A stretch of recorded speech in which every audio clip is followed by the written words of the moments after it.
All right, let's do a radio show on a Friday. Ben and Woods, 97.3, The Fan, the stream. We are way out of whack. I think this is my fault. Welcome in, everybody. Let's get our heads right on a Friday. It has been a bit of a challenge. There we go. Even it up. I want to give you a good-looking presentation, also a good-sounding presentation here on Ben and Woods. We did make it to Friday. It's a long week. There's no doubt about it.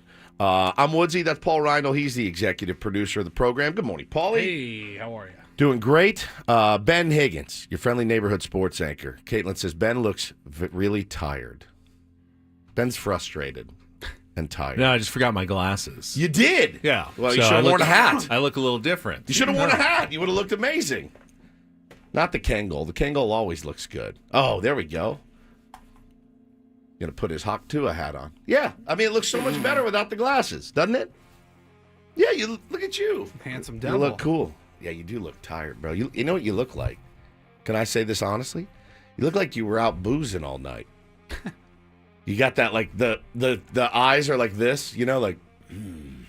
You realize that I get up at, 4:30 in the morning every day, and I go to bed at around 11:30 now every day. It's good. That's an improvement over what it used to be. So by Friday, I tend to be a little more tired than probably the average person. And then I catch up a little bit on the weekends. I'm ready to go on Monday. But we definitely get to, there's a reason why I'm, we called it Flub Friday. Yeah, that's true. So you weren't out boozing last night? I was not. You did not go out boozing? Zero boozing. At all. Carlos says you were at a freak off last night. Yeah, he was judging a wet T-shirt contest last night, and we're not at Super Bowl week. We're not live in New Orleans. We're here. So Maggie Perloff didn't make it to the end of the week. She was wait, what? She was out this morning. What, travel day or no. Just sick. Just either ran out of gas. Super Bowl week, but Perloff was on his own. She said, "You are kidding." Yeah, Maggie fell to the and I think he was kind of joking, but went a little too hard, celebrating Josh Allen's MVP. Whatever. She's a big Bills fan, but she did not make it to the end of Super Bowl week. Bro, that's not a good look. That's not a good look. That's a tough one to explain to the bosses. Hey, listen, you can get, and for all you have to grind it out, right? I think you have to at least show up and vomit on the air for them to send you home. Coward didn't make it either. But he was there one day and got sick on the air. Right. I think she's actually sick. I mean, you go in a city with all those people traveling, air travel. A lot of people get sick Super Bowl week. A lot of jambalaya and gumbo, po' boys, beignets and po' boys, muffaletta. I will say. I think you got to at least show your face. I think so. Unless like you, all right, you guys know me. If last year when I got sick at the end of spring training, and I missed the last 30, 45 minutes, you guys know what I did the night before. Nothing. I went to bed at 7. Like, I wasn't in my room shooting dope or something. You know what I mean? Like, Woodsy's in there racking lines, drinking Budweisers. No. I went to bed at 7. I got sick. It happens, certainly. But when you're at Super Bowl week and everybody's out at parties and you're doing your thing, I don't know, man. I think you at least have to make an appearance and let your show send you home. And maybe she did. I didn't pick it up at the beginning if she was ever there or not, but he was saying she was definitely not in tip-top shape by the end of Super Bowl week. That's pretty incredible. Pretty incredible. Well, we're here. We're in this morning. We can give you our very best effort. And Friday's always a good day. It's loose. We will tend to make a lot of mistakes on Friday, certainly. But yeah, it's going to be fun. I've been in the chamber like the last 24 hours. I'm just failing at all the things that I love. I'm failing at parenthood and husbandry and all of it. So I'm in the chamber anyway. I got to get back to the drawing board as far as like, what I'm doing as far as being like a dad. Because I think I'm failing miserably. Well, birthday day yesterday. Yeah, it was birthday day yesterday, but it goes off the rails. It's hard. Kids are hard. They're hard to navigate, and I'm not the easiest to navigate. And it's just a lot of navigation issues in the home right now. But you need a little GPS help. I do, man. I do. I need a little Waze help. So I think every parent goes through this where you're like, I've got no idea what I'm doing. Literally zero. And somebody should take my kids away from me because I don't know what I'm doing. So I'm battling that right now. But, listen, you persevere, you try harder. We did have a great time last night. We took the family and we went with another family. We went to Benihana, which is always, that was Bo's choice. All right, well, that was fun. It was great. Embrace that. So you had something good. I consider if you have one good thing to point to in a day, then it can't have been that bad of a day. Well, I mean, you're also 49 years old. He's 7. So he wants every day to be great, and I get it. And, I'm having a hard time with, I'll just be honest with you. I'm having a hard time being a super gentle parent. Don't take it the extreme where I'm like, all right, you screwed up. Time for the belt. I don't do that. Okay? I don't do that either. But you guys know me. I'm not the most gentle guy. So it's hard for me to be like, hey, man, it's all good. You want to do what? You want to do that? You want to treat people that way? You want to say these things? No problem. I know that's being a little bit extreme, but the gentle parenting thing has been difficult for me. Did he have the, it's my birthday, I can do whatever I want? A little bit of that. The whole thing of ugh. One thing doesn't go his way, and he gives me this is the worst birthday ever. And that's when I just go, that's when I go through the roof. That's when I just lose my mind. So the gentle parenting thing is hard. I'm trying. I'm learning. I'm not good at it. I'm not a gentle guy. You're asking me to be something I'm not. So that's been a challenge for me. So I'm working through it. The gentle parenting method is certainly not something that should be employed 365 days of the year. 100%. But I will remind you, and I don't want you to be harder on yourself than you already are. But you'd be surprised how stressful birthdays are on the kid. Even though it's their big day and special, they build it up for so long. Center of attention. They're thinking about it for so long, and they make so much of it, and they feel like it needs to be a perfect day that everything is about it's going their way. And the reality is, no days are like that. Even, birthdays are still just days, and there's going to be good parts and bad parts. And I think when they're not feeling it, they feel like something must be wrong. What am I doing wrong? It's my birthday, and I'm not I happy. felt that way as an adult. Yeah. Up until my mid to late 20s. Yeah. And it takes a long time to understand that, birthdays are also just a day like every other day. And your expectations are so outsized for that day that I'd imagine that he was probably not understanding why he was feeling that way. It's true. And I have a theory, and I kind of floated it to Hannah last night, and she didn't buy it. But my theory was, look, in this year, 2025, we as parents of this new generation, the generation of talking through things with your kids, which I think is a good thing, I think we're too involved. I think we as parents of, I'll just speak for myself, me and Hannah, I think we are too involved. Too involved. Does that make sense? Where, he got in an argument with him? Well, let's make sure he apologizes and we send a video and there's something in my mind that says, hey, man, if he's playing with his buddies in the street and it goes sideways, we got to let him figure it out. My dad didn't come out and mediate. Hey, Adam, did you say this to Steven? Yes, Mr. Woods. Okay, well, you apologize. There's got to be some sort of middle ground here instead of just every move they make. I got to give them a little bit of space to fall and make their own mistakes. So that's what I'm going through. There's some headbutting going on. It's not great. I'm beating the crap out of myself. I barely slept. I'm so mad. But you still had a good dinner. But we still had a great dinner. That's good. We had a phenomenal dinner. Went to Benihana, and we went with our beloved friends, the Coopers. It's Bo's best friend, Jackson, Ryder, his little brother, Taylor and Ryder in the same class, Melody and Kevin, who we just adore. We live in the same neighborhood. So we go to Benihana. That's an undertaking for 4 kids, 4 adults. But we sat down, and the kids were just as fired up to be there. Now, we went. Benihana, man. Oh, I love Benihana. So we sit down, and everyone's stoked, And you get the salad, or you get the soup, and everyone just slurps down the soup. Then you get the salad, crush the salad. Then the show starts. And then you wait. And it was like waiting for Sinatra to walk out because it took it took a while. We had these great seats, great spot. And we're like, where is this guy, man? What's happening? What are we doing? Let me tell you something. The guy was worth the wait. He is. We had last night the number one Benihana artist of all time that I've ever seen, and I've gone to Benihana probably 6 times. Top of the power ranking. Benny, he was the freaking Barry Bonds of Benihana. This guy was spinning eggs, and I don't mean like spinning a little bit. Spin it, throw it, catch it behind his back, throw it, catch it in his pocket, take it out, spin it. Ding, ding, ding, ding, ding. Jamming. He was amazing. Shrimps flying everywhere. Bro, the kids were like, yeah, there it is. There it is. He was phenomenal. These sounds are making me hungry now. He was phenomenal. The best I've ever seen. He was the freaking Babe Ruth of Benihana. There's nobody like him. When you're at Benihana, those sounds get you really excited to eat. Just listening to them now, gives you anxiety. Makes you insane. They're maddening.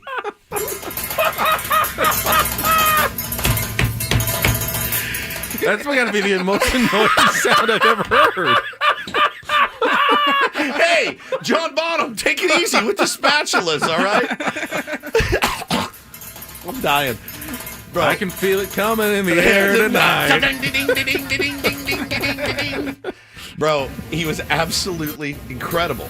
And I started laughing because Melody goes, holy crap. Do you guys remember when we came last time for Taylor's birthday? And I go, oh my God, we had a guy. It was like his first night. So he couldn't do anything. And I mean nothing. There's eggshells everywhere. And he's like, I'm sorry, it's my first night. I've been training. Everything was like undercooked. He couldn't do any tricks. Volcano like fell down. There's fire everywhere. I'm like, it was so good. I can't remember his name, damn it. But he was so good that I gave Bo a 20 to walk around. And you tip on the thing. Yeah. But I gave him a 20 to walk around and tip the guy because the dude was that good. He was an artist. He's an artist. He missed his calling. Maybe he found his calling. Maybe this is his calling, but he was incredible. So that was fun. Well, we will get you going on a pre-Super Bowl Friday coming up here on the program. Set the menu when we come back. You know, Woods, if you really need to get your kids in line, you can always threaten to cut them out of the will now.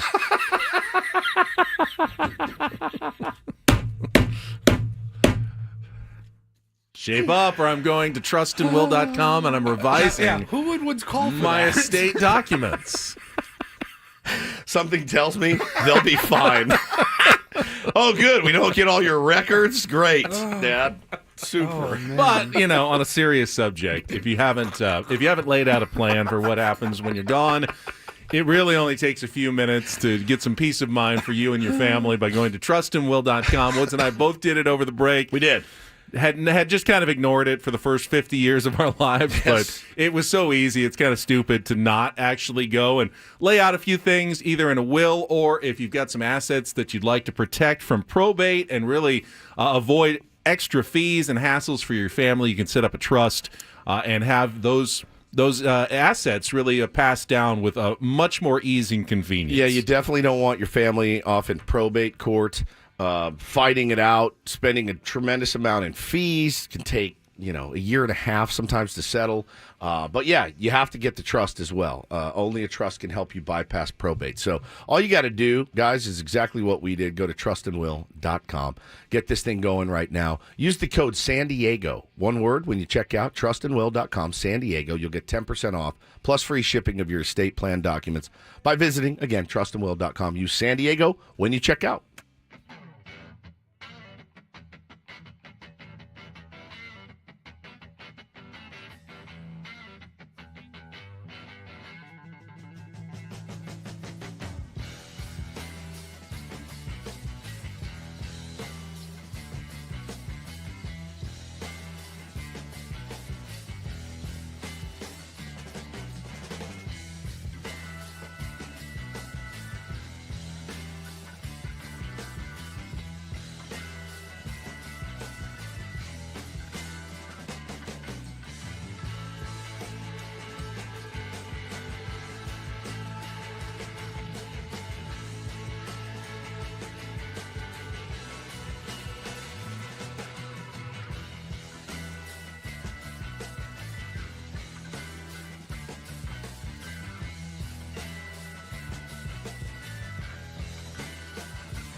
Well, we have to offer our congratulations to our boss, Adam Klug, who was just named the number 18 Major Market Sports Media Program Director by Barrett Sports Media.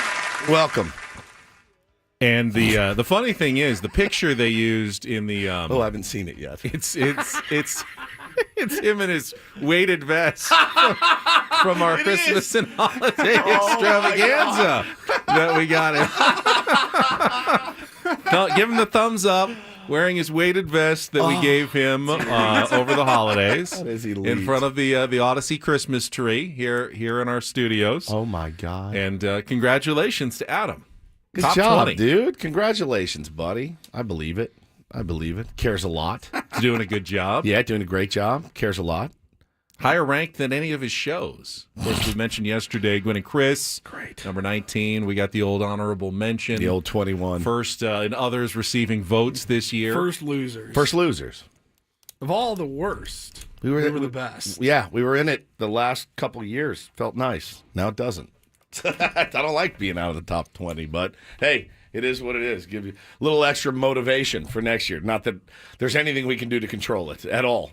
Can't go buy plates at dinner or anything like that to buy your way into it. So that's but good for Kluger, man. His ego's It's a nice lift to the ego for sure. Ego's going to be out of control. Our egos are bruised and battered. No, I mean this is a national publication that is telling everybody that the success of 97.3 The Fan is primarily due to the program director and not the shows that are on the air. Squarely on the back of his genius and his creative ideology.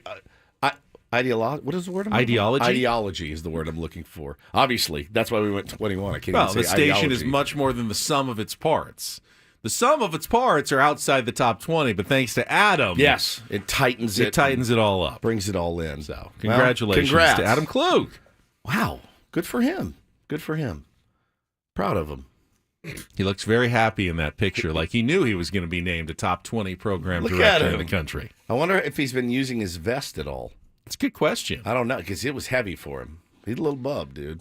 He's a little bub. It was like a 40-pounder? 30 to 40-pounder, yeah. That's a lot, bro. I think it was like 40. I think mine's 30.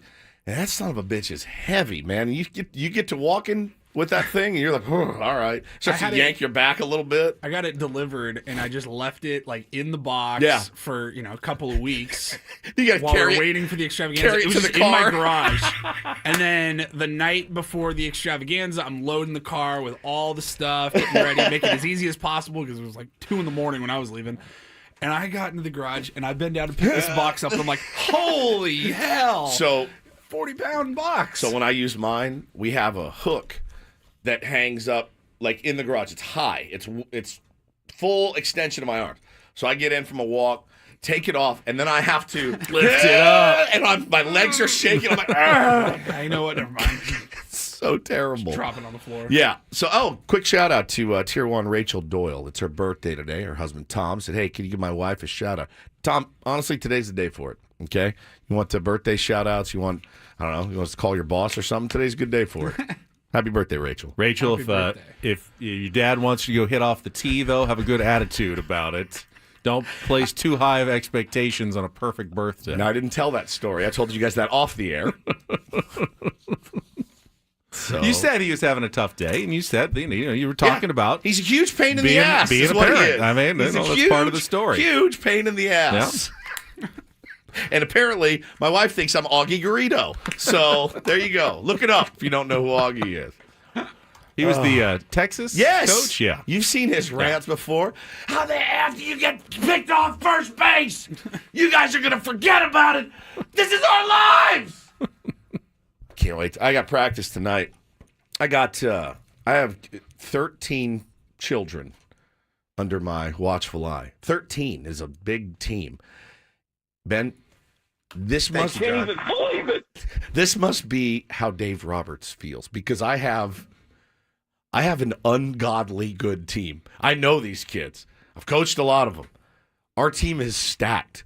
I'm terrified. Like, we need to, not only do we have to win, we have to decimate teams. So I'm under a lot of pressure here to go out and deliver and shepherd this team in the right direction. But holy smokes, man. This has got to be what DR feels like, laying in bed at night going, you can't mess this up. It's actually, not an easy job. No. That he's been given. Absolutely now, not. Would every other manager trade with him? Of Yes. course, to have the kind of talent that he has.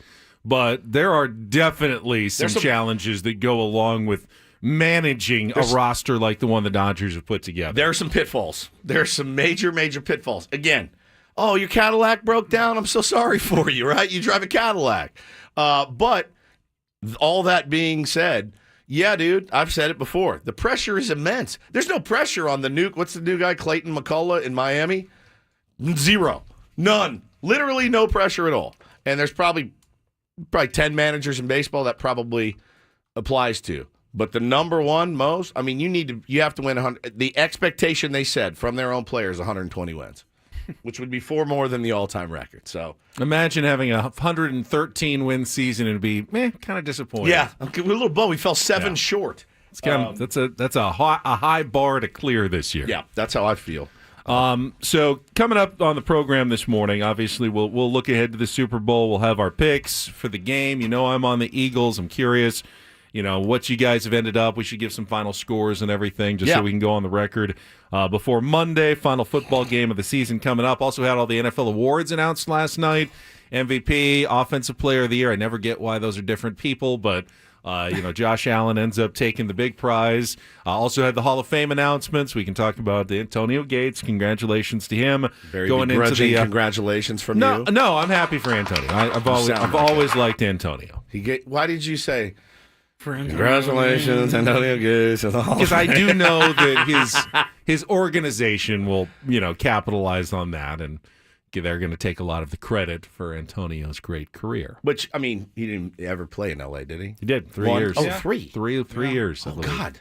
His first 3 years, Yeah, he did his entire 16-year career with the Chargers, including last 3 or 4 seasons, I think, in Los Angeles. He didn't make the jump. I guess he did. I thought it was just Phillip that made the jump. No, he was there for the first few years. He was hurt, wasn't he? Yeah, and then he came back. That's right. Yeah, he never played for any other team and did end up going to Los Angeles, but what are you going to do? He played until 2018. Wow. Okay. So 2017 and 2018, so 2 seasons. Yeah. Congratulations, Antonio Gates.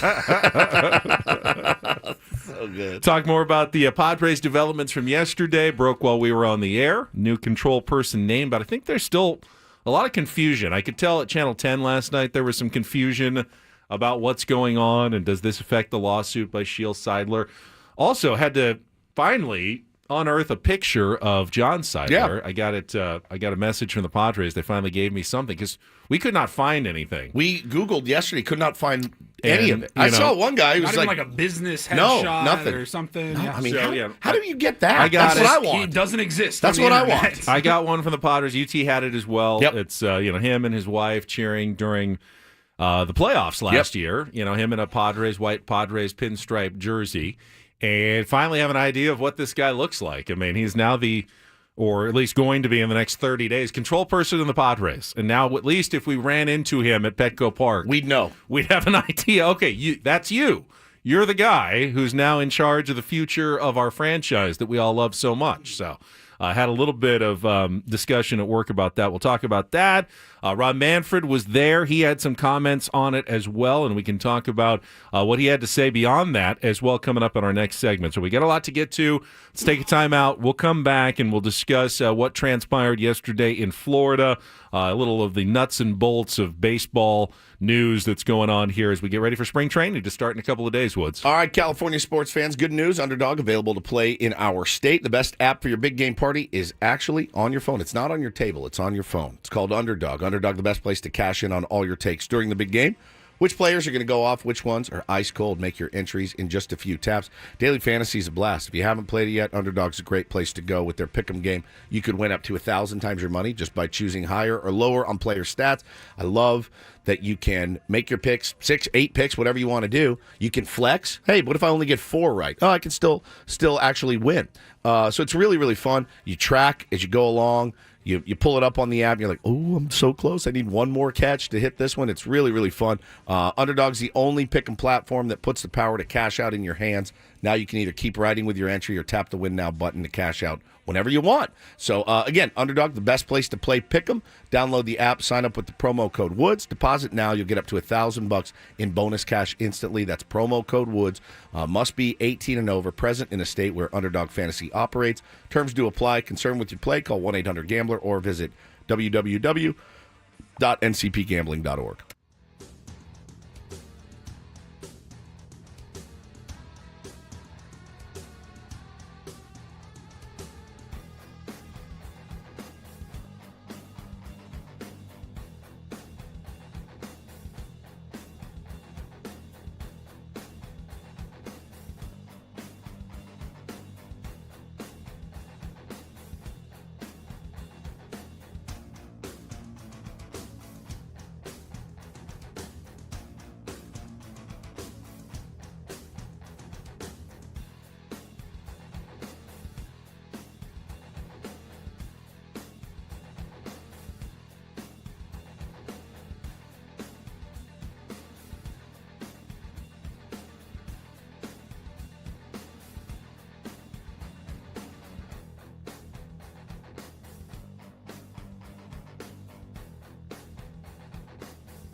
I think the biggest misconception I heard yesterday after John Seidler was unanimously approved as the new control person for the Padres, and I got this at work.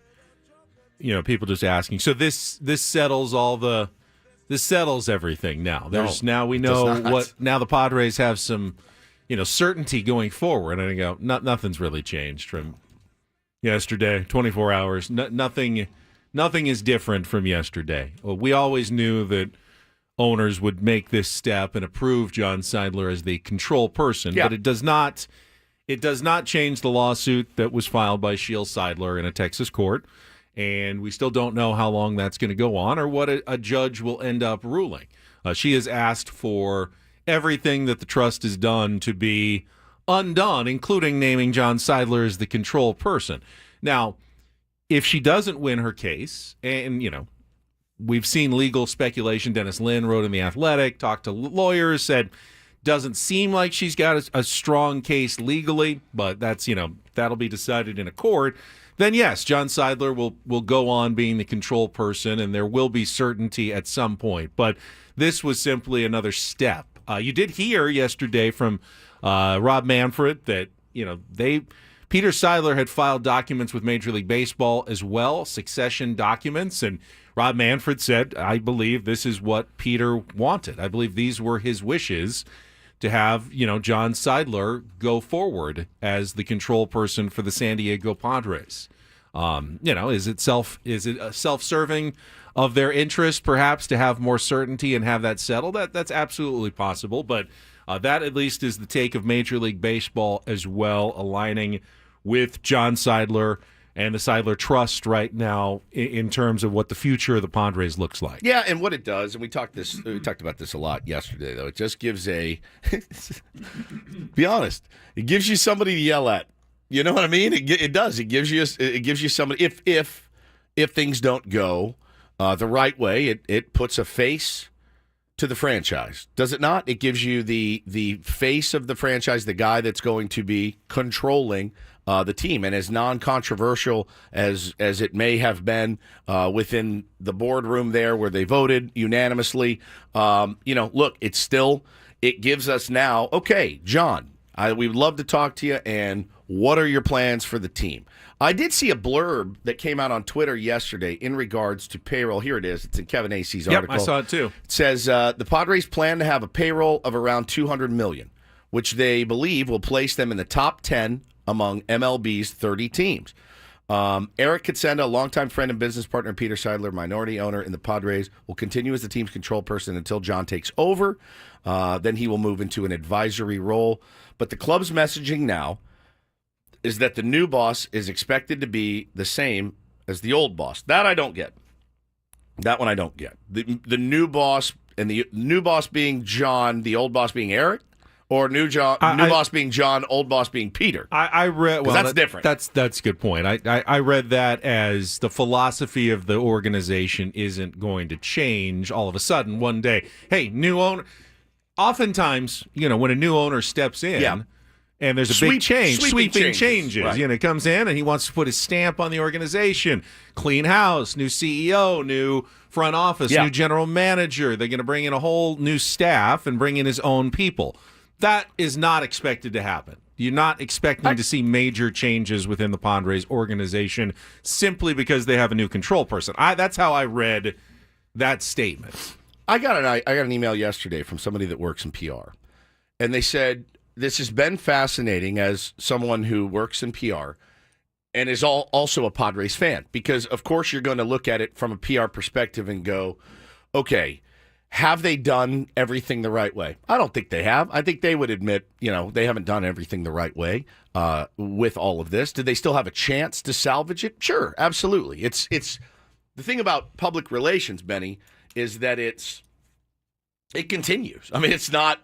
It's infinite almost. You have to try to do the next right thing, and you curry more favor with your fan base. Then you're going to do something where the fan base is mad at you for a while. Then you curry more favor. It never ends. Working in PR would be a nightmare because there's no finite ending. I mean, think of AJ Preller in the last 10 years. 100%. We have gone through cycles of rock star GM to throw this bum out on his keister. Yeah. Back to Rockstar GM. Yeah, on his keister, see? Back to, how could he possibly do that? I mean, back to, oh my God, this is the best job you've ever done. It's true. It's like, it never ends. So at this point, you know, I don't know. Honestly, like, I don't know how I feel when I saw the Padres plan to have a payroll of around $200 million. Well, what are we at right now? 195. All right, so you got $5 million. That's basically what I saw from like Spot Track is that the Padres are currently at around 195. So okay, so if they don't move anybody, if they don't make any trades, you only have a little bit to add. Now you could probably add, you know, a $2 million outfielder and a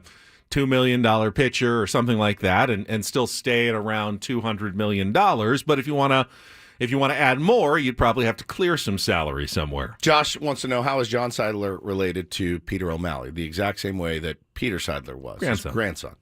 It's wild. Did you see that picture of Peter O'Malley holding Peter Seidler when he was a baby? It was crazy. I saw it yesterday.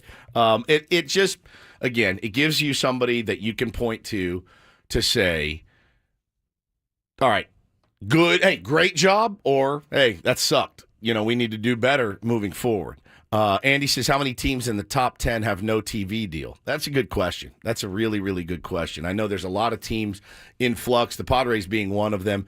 But, yeah, I don't know, man. I was – anytime you can get a little bit of clarity, that's a good thing. But I just don't know how much this is going to offer, at least for the next 30 days or so. I mean, he's got basically a 30-day window until the – quote-unquote paperwork is filed and approved and all that, but, you know, we'll see. We'll see. I look forward to the chance of getting to talk to him. I really do. Like, I wonder, is he, like, already starting to move stuff into an office, talking to AJ about some plans? These are the things I would kill to know, Paulie. Can they, like, not do any of that until he's officially the controller? Yeah, I would kill to know these. I mean, there's so many behind the scenes. There's a lot of this stuff that's happened this offseason. I'm like, I'm done. I'm tired of hearing about it, blah, blah, blah, blah, blah. All we do know is, like, today, this morning, AJ Preller gets a phone call from their GM. They've got a deal in place. He needs to get it approved by... Katsenda. Still Katsenda, right? Yep. Based on Kevin Acey's article, I'd say that's a fair assumption. But my guess would be at this point, Eric Katsenda's not doing anything without picking up the phone and asking John Seidler what he thinks as well. That's fair. It's possible that's been going on for a while now. It's true. Somebody said it could have happened, you know, even last year. So, but, you know, I made the analogy yesterday about Eric Katsenda being the substitute teacher. And you can't yell at the substitute teacher. They're just subbing at this point. This is different. Teacher's back. Teacher's back from sabbatical. Teacher's back. They're ready. You're the person leading. Yeah, you got the real teacher in there. And now this is where the heat comes on you, or the adulation and praise if you get something done that people love. I think ultimately, and I don't know where Kevin got that $200 million number. It does has a ring. Imagine from the front office, right? Probably. I mean, it has a ring of truth to it, and it's once again, I think it bears repeating. It's not a bad number for the Padres to be at. That's a respectable payroll for their market size, for their TV deal. They are not cheaping out on their team. And I think to characterize that, and a lot of fans do say, oh, the Padres are just cheaping out. They're going back to their penny pinching ways.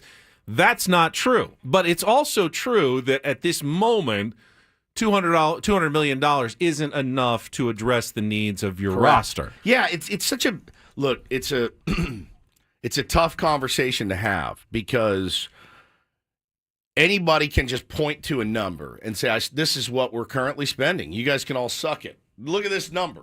Okay, that's more than you ever imagined you would spend." Okay, that was under an old regime. That was some weighty, inflated contracts that we've handed out. That's kind of our lot in life that they were handed. They were handed, essentially, that payroll. When you get handed, it's like if somebody gives you $200 million. You can't go on the air and go, look what I built. Look what I did. No, that's what you were given. So they were given this payroll. I don't know that you can beat your chest about it. Now, if you go out and spend an extra $50 million or $40 million, yeah, man, that's cool. That's great. You've just upped payroll by 20%. That's fantastic. That proves to me you're committed. And I'm not saying you have to go spend $40 million. But what I'm saying is beating your chest over a top 10 payroll that somebody else is responsible for, that's kind of a tough putt for me. I'll tell you. Does that make sense? Yeah, I'll tell you what I've been looking at, and that is I don't want to see the Padres make a move that clearly makes the team worse just to save money, like a real fire sale type move. Ben, that would be devastating. Like like trading Xander Bogaerts and giving up, like a Leo Dallas DeVries to get someone to take on their contract, and then not reinvesting that money in the team. Yes, that would be terrible. I've heard people happen like with the Nationals, like they got the new owners that were the ones that had to trade Juan Soto. I remember there was like their first move as ownership. Now, they had to move. Juan Soto wasn't expensive though at the time. They traded Juan Soto because they didn't want to lose him for nothing. Yeah, that's not a bad baseball move. That's an art, just like the Padres did. That's a baseball move that you're arguing in the long term is making your team better. That's all I want to see from the Padres. I just want to make sure you're operating from a baseball perspective. You don't necessarily have to increase the payroll to convince me you're trying to win.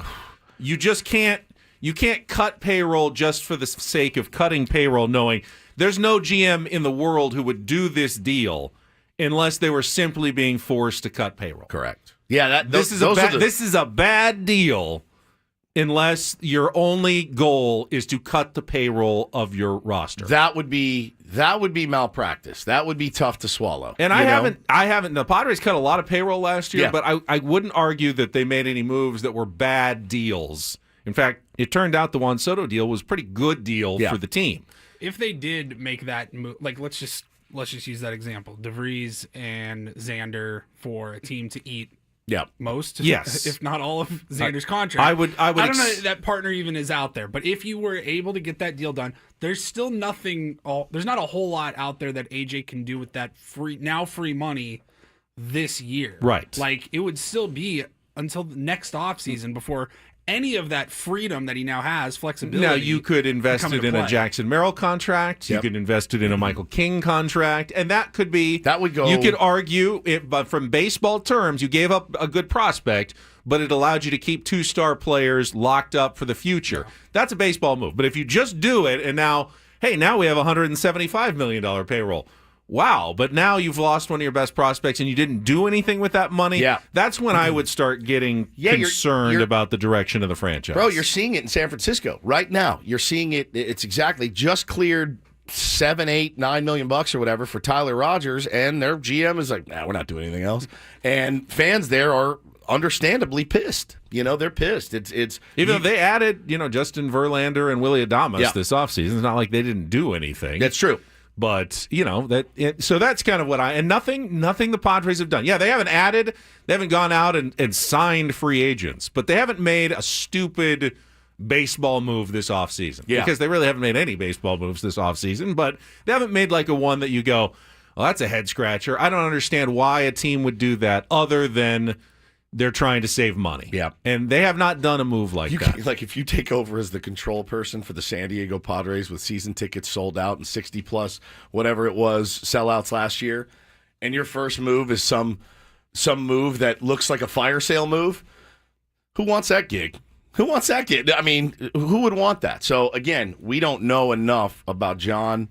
And listen, I've heard things, and I hope that, again, our ultimate hope is that he wants to win. That's really all you want to hear from your owner, is I want to win, I'm committed to winning, and I want to win a World Series. I mean, it's such an easy thing to say, but you have to back it up, obviously. And it's not all money, certainly. It's not just all money. But, yeah, man, I think this is it's a big step, and, I anxiously await when that 30 days is over, and so we can get, again, even a little more clarity on what's been a tumultuous and cloudy offseason. A little overdue for a check of traffic. Couple more minutes this hour. Want to go through last night's NFL awards quickly and congratulate one of our own here in San Diego. We'll do that next year on 97.3 The Fan. From the 855 Get Ross Traffic Center, protecting San Diego after accidents or injury, here's Kelly Danick. The rain is really coming down in some parts of the county, guys, so you definitely want to give yourself extra time. Take it extra carefully. In fact, guess what? That South 5 coastline right before Leucadia accident I mentioned regarding a big rig that wound up in a ravine over the right shoulder, they've issued a traffic alert for that now because 2 right lanes are blocked. Traffic definitely getting heavier coming down that coastline. Apparently a light pole and a sign may have gotten knocked down in that accident as well. South 5 before Leucadia. Also, an accident on the Friars Road on-ramp to northbound 163. That's over to the right shoulder. No other problems on our freeways, guys. Let's keep it that way. Yeah, just take it extra carefully out there. Try to stay toward the middle of the freeway where there's less puddling. I'm Kelly Danik with Ben & Wood, San Diego's #1 sports station, 97.3 The Fan. It's a good night to be a quarterback from the Mountain West. Last night at the NFL Honors Show in New Orleans, Josh Allen, Wyoming product, won his first ever MVP award for the Buffalo Bills. Now, this was weird because Josh Allen was the MVP, but Saquon Barkley was the Offensive Player of the Year, and Lamar Jackson was the first-team All-Pro quarterback. And they're all voted by the same people. So how is Josh Allen's the MVP, but he's not the best offensive player and he's not the best quarterback in the league? But put it all together and they decided he was the MVP. Well, I saw a little. It's every time you have. It's your definition of what MVP is. Every time we talk MVPs, it's how do you define it? Yeah. And maybe he was the most valuable player to their team. When you take them away, what does that team look like? You take away Saquon Barkley, yeah, of course they're not as good. Still got Jalen Hurts. Yep. Still got A.J. Brown. Yep. You take away Lamar Jackson, still got Derrick Henry. Where any backup quarterback can at least get in there and hand him the ball, and you're still going to win some games. Yeah, what happens if you take Josh Allen off the Bills? You put the side-by-side, though, of Lamar and Josh's year, and you're like, oh, I feel like Lamar got hosed. I did. I love Josh. The numbers for Josh. Lamar were amazing. They're staggering. Yeah. Staggering. But there's also, there's Chiefs fatigue. There may be some Lamar Jackson MVP fatigue. It happens in every sport. Why didn't Michael Jordan and LeBron and Kobe win every single MVP in their prime? That's so they can't just give the award to the same guy every year. Josh Allen wins MVP. Kevin O'Connell wins Coach of the Year for the Minnesota Vikings. Yeah. Text. I did not. I'm shocked. I get like a million of them. What's one more from me? I'm shocked. It's actually been a really good offseason for Mountain West quarterbacks because Kellen Moore is likely to become the new coach of the Saints. Yep. And Darren Muji's the new GM of the Jets. So, I get the rest of the awards. We can get to those and the Hall of Fame announcements as well. Hour number 2 of Ben & Woods coming up next on 97.3 The Fan. Don't go away.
Wrapping up some of the NFL award winners, mentioned Josh Allen, MVP, Kevin O'Connell, Coach of the Year. Jaden Daniels was the Offensive Rookie of the Year, fairly easy call. His great season for the Commanders. Jared Verse of the Rams, great pass rusher, Defensive Rookie of the Year. Saquon. This might be my kid's school. All right, he's going to jump on the phone for a second. Saquon Barkley, Offensive Player of the Year. Patrick Surtain, the second. Cornerback for the Denver Broncos, named Defensive Player of the Year. And Joe Burrow wins the Comeback Player of the Year. We good? After blowing out his wrist last season and once again coming back and having a good year for the Cincinnati Bengals. See, the call from the school, I was like, oh, God, what's happening right now? They canceled their jogathon. So, because of the rain. The rain is going to keep the jogathon away. So that was you get a call from your kid's school, you get nervous, right? 7 in the morning? 7 in the morning, yeah. Will they be refunding all the donations that were made to, for the kids? Because they didn't do their laps, so they have to give all the money back. You didn't give any money, so you don't need to worry. Yeah, you're fine. I'm not worried about it. Did you donated last year, I think. did, like last year. $1 or something? $1 per lap or something? Maybe. Yeah, something like that. $7. $4 Goes a long way. But, you get nervous. You see the call from the school. But no, there was a recorded message. This is the principal. We are canceling our jogathon today. All right, boss, I'm on the air. All right? Could have been sent in a text. How about that? You just say, so somebody's not panicking. Maybe an email. Maybe an email or a text is great. You got that automated voice system already for you with all your phone numbers. Scared me to death. We used to get those too. So man. I remember those. You also had the Hall of Fame announcements yesterday. Headlined by Antonio Gates, all-time tight end touchdown leader, 116. Also, Jared Allen, Sterling Sharp, and Eric Allen in what was the smallest class in, 15 or 20 years. Only 4 people elected into the Hall of Fame, and one of the people who was not in his first year of eligibility, Eli Manning. Now, that doesn't mean he's not going to get in at some point as a Hall of Famer. I just don't know. Am I an edgelord? Real quick. A couple years ago, we talked about Antonio Gates, and he had that PED suspension at the end of his career. And we talked about it on the show. Will that keep him out of the Hall of Fame? The NFL's like, nah, you're good. The disparity in the two leagues. There were a few people who thought it should, but obviously it's not the same as baseball. It's not even close to the same as baseball. That's a positive test. I don't care really. Served his 4-game suspension. Did his 4 games. Was subject to additional testing after that. Never tested positive again. Yeah. Barry Bonds, by the way, never tested positive. True. Never once. Greatest hitter ever. He's not in the Hall of Fame. It's a different thing entirely. No congressional hearings about the NFL. I mean, I'm not saying one is right, one is wrong necessarily. I'm just saying that is one of those weird sports things that is like, you're good. You're fine. If anything, you'd think that the NFL, it would be a bigger deal. Barry Bonds. Did he test positive ever? Barry Bonds? Yeah, not from Major League Baseball. He never tested positive, but the he testified about taking, the cream and the clear from Balco, which was performance-enhancing drugs. Does he get credit for the fact that he took such advanced performance-enhancing drugs that they couldn't detect him? I mean, now we're splitting hairs, but I would think that, when Barry Bonds takes performance-enhancing drugs and hits a bunch of home runs, he's not endangering the lives of other players. But, in football, where the stronger you are, you can hurt people, you damage people being stronger. That's the sport where it actually makes an even bigger difference. But again, to be unnaturally big, and stronger and faster and recover faster than you normally do. Yeah, and again, I think it's one of the most common misconceptions about it. Yes, are there benefits to it? You gain more muscle and things like that. It's recovery. I mean, these guys that put their bodies through what they put their bodies through, it's for recovery. It's the ability to bounce back faster the older you get. Yeah, I'm not trying to be an edgelord about it at all. I love Antonio Gates. I think he was absolutely a Hall of Famer. I could not care less that he got in, but I did remember when it came out. I went, "Oh no, man, it's tarnished now. You may not get in the Hall of Fame." The NFL's like, "Nah, you're fine. Come on in. Welcome to Canton." When it comes to Eli Manning, I can make a case that he's an obvious Hall of Famer. I mean, top 10 all-time in passing yards, 2 Super Bowl rings. What more do you want out of your quarterback? Throws for a ton of yards, wins you a couple Super Bowls. He did his job just about as well as anyone. But then I also watched Eli Manning's career. And while he was definitely one of the better-than-average quarterbacks, during his career, At times. I never felt like I was watching a Hall of Famer play like I did when I was watching his brother. He just never, to me, passed my eye test of being a Hall of Fame quarterback. Now, the stats would tell you kind of a different story. Do you think Matthew Stafford is a Hall of Fame quarterback? He's kind of the same way.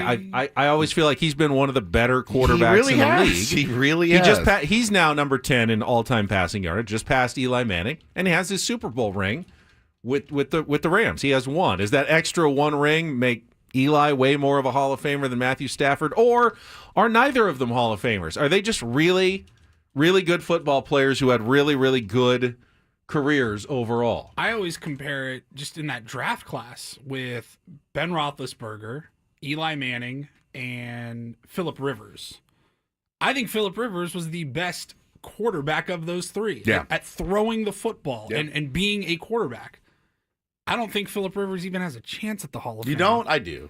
I don't think he gets in. I agree with Paul. I don't think he gets in. Whereas the other two are absolutely. And by the way, it's not going to be a crime if he doesn't get in. And it's also not a crime if he does get in, because if Eli gets in, then you certainly can make the argument that Rivers deserves to be there. His numbers were huge. He just didn't have, the playoff success and the Super Bowl ring to go with it. But, to me, watching Eli Manning, it was always, I wouldn't, if he was my quarterback, I know we could do a heck of a lot worse. But that's not my bar to clear to make the Hall of Fame. You can do a heck of a lot worse than Eli Manning. It's not the Hall of, you can do a heck of a lot worse. I love that. I'd get in there, no problem. Hey, you could have worse. The radio Hall of Fame. Heck of a lot. You could do a heck of a lot worse than him. Many would disagree with that. But Spencer says, football's the ultimate team game, yet rings seem to mean the most. Yeah, it's true. It's true. You look at it and you're like, man, Joe Flacco won a ring. You know what I mean? Trent Dilfer won a ring. How come Marino and blah, blah, blah, and blah, blah, all these great quarterbacks never win a ring? I mean, it happens. Jared Allen didn't, though. Yeah. He got in the first ballot, I think. So. Aaron Rodgers only has one ring? Yeah. That's crazy. It's crazy. I do feel like Aaron Rodgers is a Hall of Famer. Jay says Phillip Rivers makes the Hall of Conception. That's true. I mean, in the Hall of Conception, few better than that guy. Feels real good. Okay? Feels real good. The Hall of Conception, he is. Imagine how he feels when he has to go out and coach his kids. Who? Phillip Rivers? Yeah. What? He got a whole team. He's got he's got 10 of them still? I can't even imagine. Is he on to 11? I've lost track. If he's all-time quarterback, he could just field a full team. I think he can field a full team now of Rivers's. Yeah. I don't even know how. I can't even wrap my head around the thought of it. Makes me sick to my stomach. I would leave for Mexico if I had 10 kids. 9-10 kids. I'm having the hardest time with 2. The hardest time. It is just. I'd have trouble remembering all their names. 100%. You don't even know anybody here. You've worked with these guys 7 years. I mean, it would just be a nightmare. A nightmare. All right. So Hall of Fame talk, NFL. Yeah. Congratulations to all who got in, and to Jared Allen, Sterling Sharp, Eric Allen, and Antonio Gates. Just those 4. Okay. That was it. Who got left off? Eli Manning was probably the biggest name of those that got left off. Let's see. Who else didn't get in? Luke Kuechly, Adam Vinatieri also didn't get in. He was like the greatest kicker of all time. Yeah, first year of eligibility. I mean, he'll have other chances to get in baseball, the kickers in the NFL. A little bit. Yeah. They're going to make him wait, sweat it out. He was the game, and he was the best to ever do it. He'll get in on a year that... Eric Allen was so good. He was. Good. Number 21, I think. If I'm not and Jared Allen is as well. And by the way, as for Antonio Gates, it's a lot was made of the story during his career that he played no college football. Yeah. He was a college basketball player, undrafted, signed by the Chargers, and within 2 seasons, he was like the best tight end in football, which is amazing. I think when people talk about that, they forget he wasn't just a college basketball player. He was really good. He helped lead Kent State to the Elite Eight. Yeah, but that doesn't mean you'd be a great football player. No, but he was. He wasn't just a basketball player. He was a really, really good basketball player, and then turn that How does that skill happen? set. Well, he actually turned. It wasn't just one of those funny notes like, oh, he was a basketball player and became a football player. He used his basketball skills on the football field. He would box out. You'd have like a cornerback smaller, little cornerback trying to cover him. They were all over him, but he would just stick. He had his ass. He had the biggest rear end. He would just boom. He just keep, and there was no way to get around him. He was too big. Yeah. They could not get their arms around him to knock down the pass. And Phillip Rivers or Drew Brees put the ball in the right place. Pretty much unstoppable to throw the ball to Antonio Gates, at least in single coverage. It's just wild. Never played football. No, never. No. And then how does it?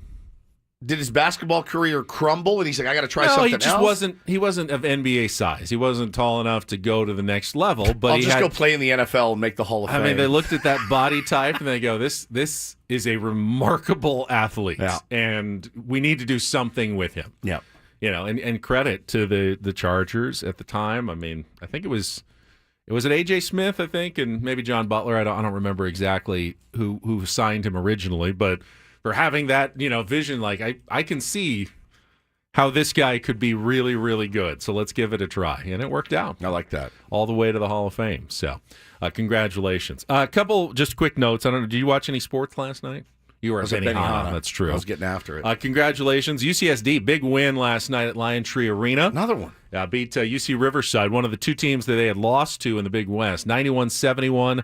And Iwaniwa Tate Jones with 28 points. So that sets up the showdown again. Part 2, UCSD against UC Riverside tomorrow, or UC Irvine tomorrow. Irvine's 10-1, UCSD's 9-2. So this is a battle for first place in the Big West. Both teams are looking to claim that probably one spot in the conference into the NCAA tournament. But last night was big because the top 2 teams get byes in the tournament all the way to the semifinals, and UC Riverside was trying to pass UCSD. So that gives them a little breathing room to make sure they're at least one of those top 2 seeds going into the Big West tournament. Aztecs return to action tomorrow at Colorado State after a week off. Dutch actually gave him 2 full days off. Almost never does that. Probably needed, but, trying to get everybody's mind right and bodies rested. It's always the fine line for a coach, right? Like, if it works, what a genius. Yeah, exactly. If it does, you're like, bro, you got to be grinding these guys. It's really a risk. Jared Coleman-Jones did practice yesterday and could play tomorrow at Colorado State. So that's a little college basketball update for you. We'll have Don't Do This coming up in our next segment. We've got Ipe Mitsuhara has received his sentence. We'll figure out how much time he will be serving. So let me tell you about Prize Picks right now. Wow, you are just crushing it with the segues today, Ben. Even that one was awkward for me. That was a little awkward. All right, it's fine. It's legal. It's legal in California, 30 other states. I'm doing. I wouldn't do it if I thought there was anything sketchy or untoward about it. It really is just fun. Yes, obviously, always be responsible with your gaming, but this is a very fun, I think, pretty harmless way of enjoying sports. I set a lineup last night. You have to keep an eye out. I get push alerts and emails, like a 25% bonus last night playing pro basketball, just setting a pro basketball lineup. Got 2 out of the 3. Did not get all 3. That'll happen sometimes, but it was worth it. All you're doing is setting lineups, daily lineups, 2 to 6 players. You can win up to 1,000 times your cash when you do so, just by picking more or less on those stat projections. And to get you started, get your account filled up right away, all you have to do is use the code KWFN when you download the Prize Picks app. You're going to get $50 instantly when you play your first $5 lineup. Let me repeat that, because it says repeat this twice because it's important. Use the code KWFN. Get $50 instantly when you play your first $5 lineup. And the big game on Sunday, Patrick Mahomes, 1/2 of 1 passing yard. That's a free lineup square right there to put into your first winning lineup when you get started with Prize Picks. Run your game. Must be present in certain states. Visit prizepicks.com for detail.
Don't do this. Brought to you by Trust and Will. Don't leave your entire estate, house, kids, and life savings up to chance if and when you die. Do set up a Trust or Will online at trustandwill.com. It's a lot more affordable than you think.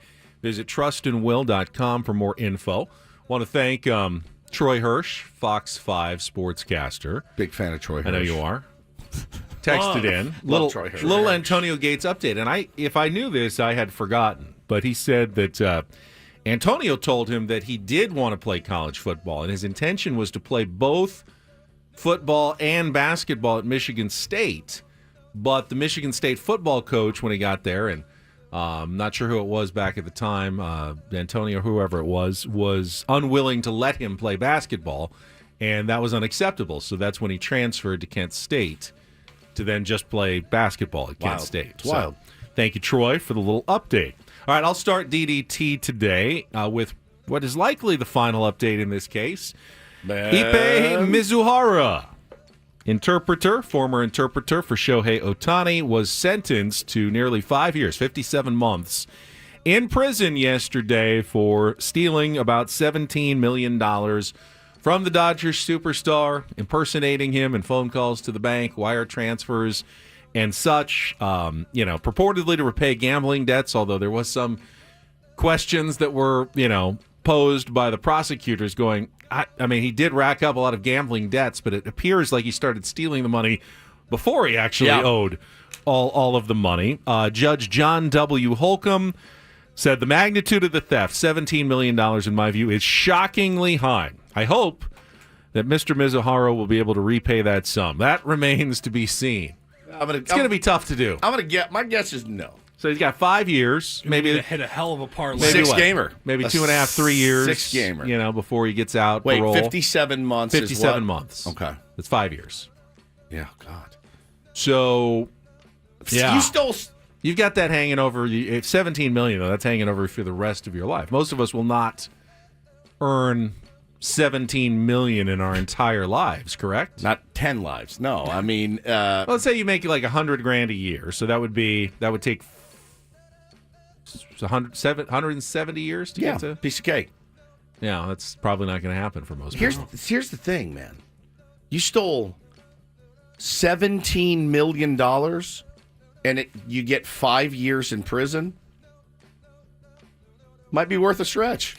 Yeah, I mean, if that's the going rate. But you don't get to keep the money also, though. I mean, if you got to keep the money. But my point is... Would you spend 5 years in prison for $17 million? No, that's not my question. Okay. My question is, you can go steal $17 million today. If you get away with it, you got $17 million. If you don't, you do 5 years. That's my question. $17 million, 5 years in prison, almost worth a stretch. How did he ever think he was going to get away with it? I don't know. At some point, the jig is up, right? Yeah. Shohei Ohtani is eventually going to talk to someone at the bank and find out that all of his money is missing. Unless he's so oblivious. Like, boy, I thought I had $52 million in the bank, and now it's $35. Oh, well, I guess that's how banks work here in the United States. Wow, I just paid a hell of a service fee. I thought money, usually goes up. I've got, interest and investments and stuff. No. What happened? No, man. No, that's not how it works here. This This is normal here. This is normal. Welcome to the U.S. of A., my friend. I mean, luckily, Ippei has that great skill set to fall back on. Interpreting. For high profile. Who's going to hire him now? clients.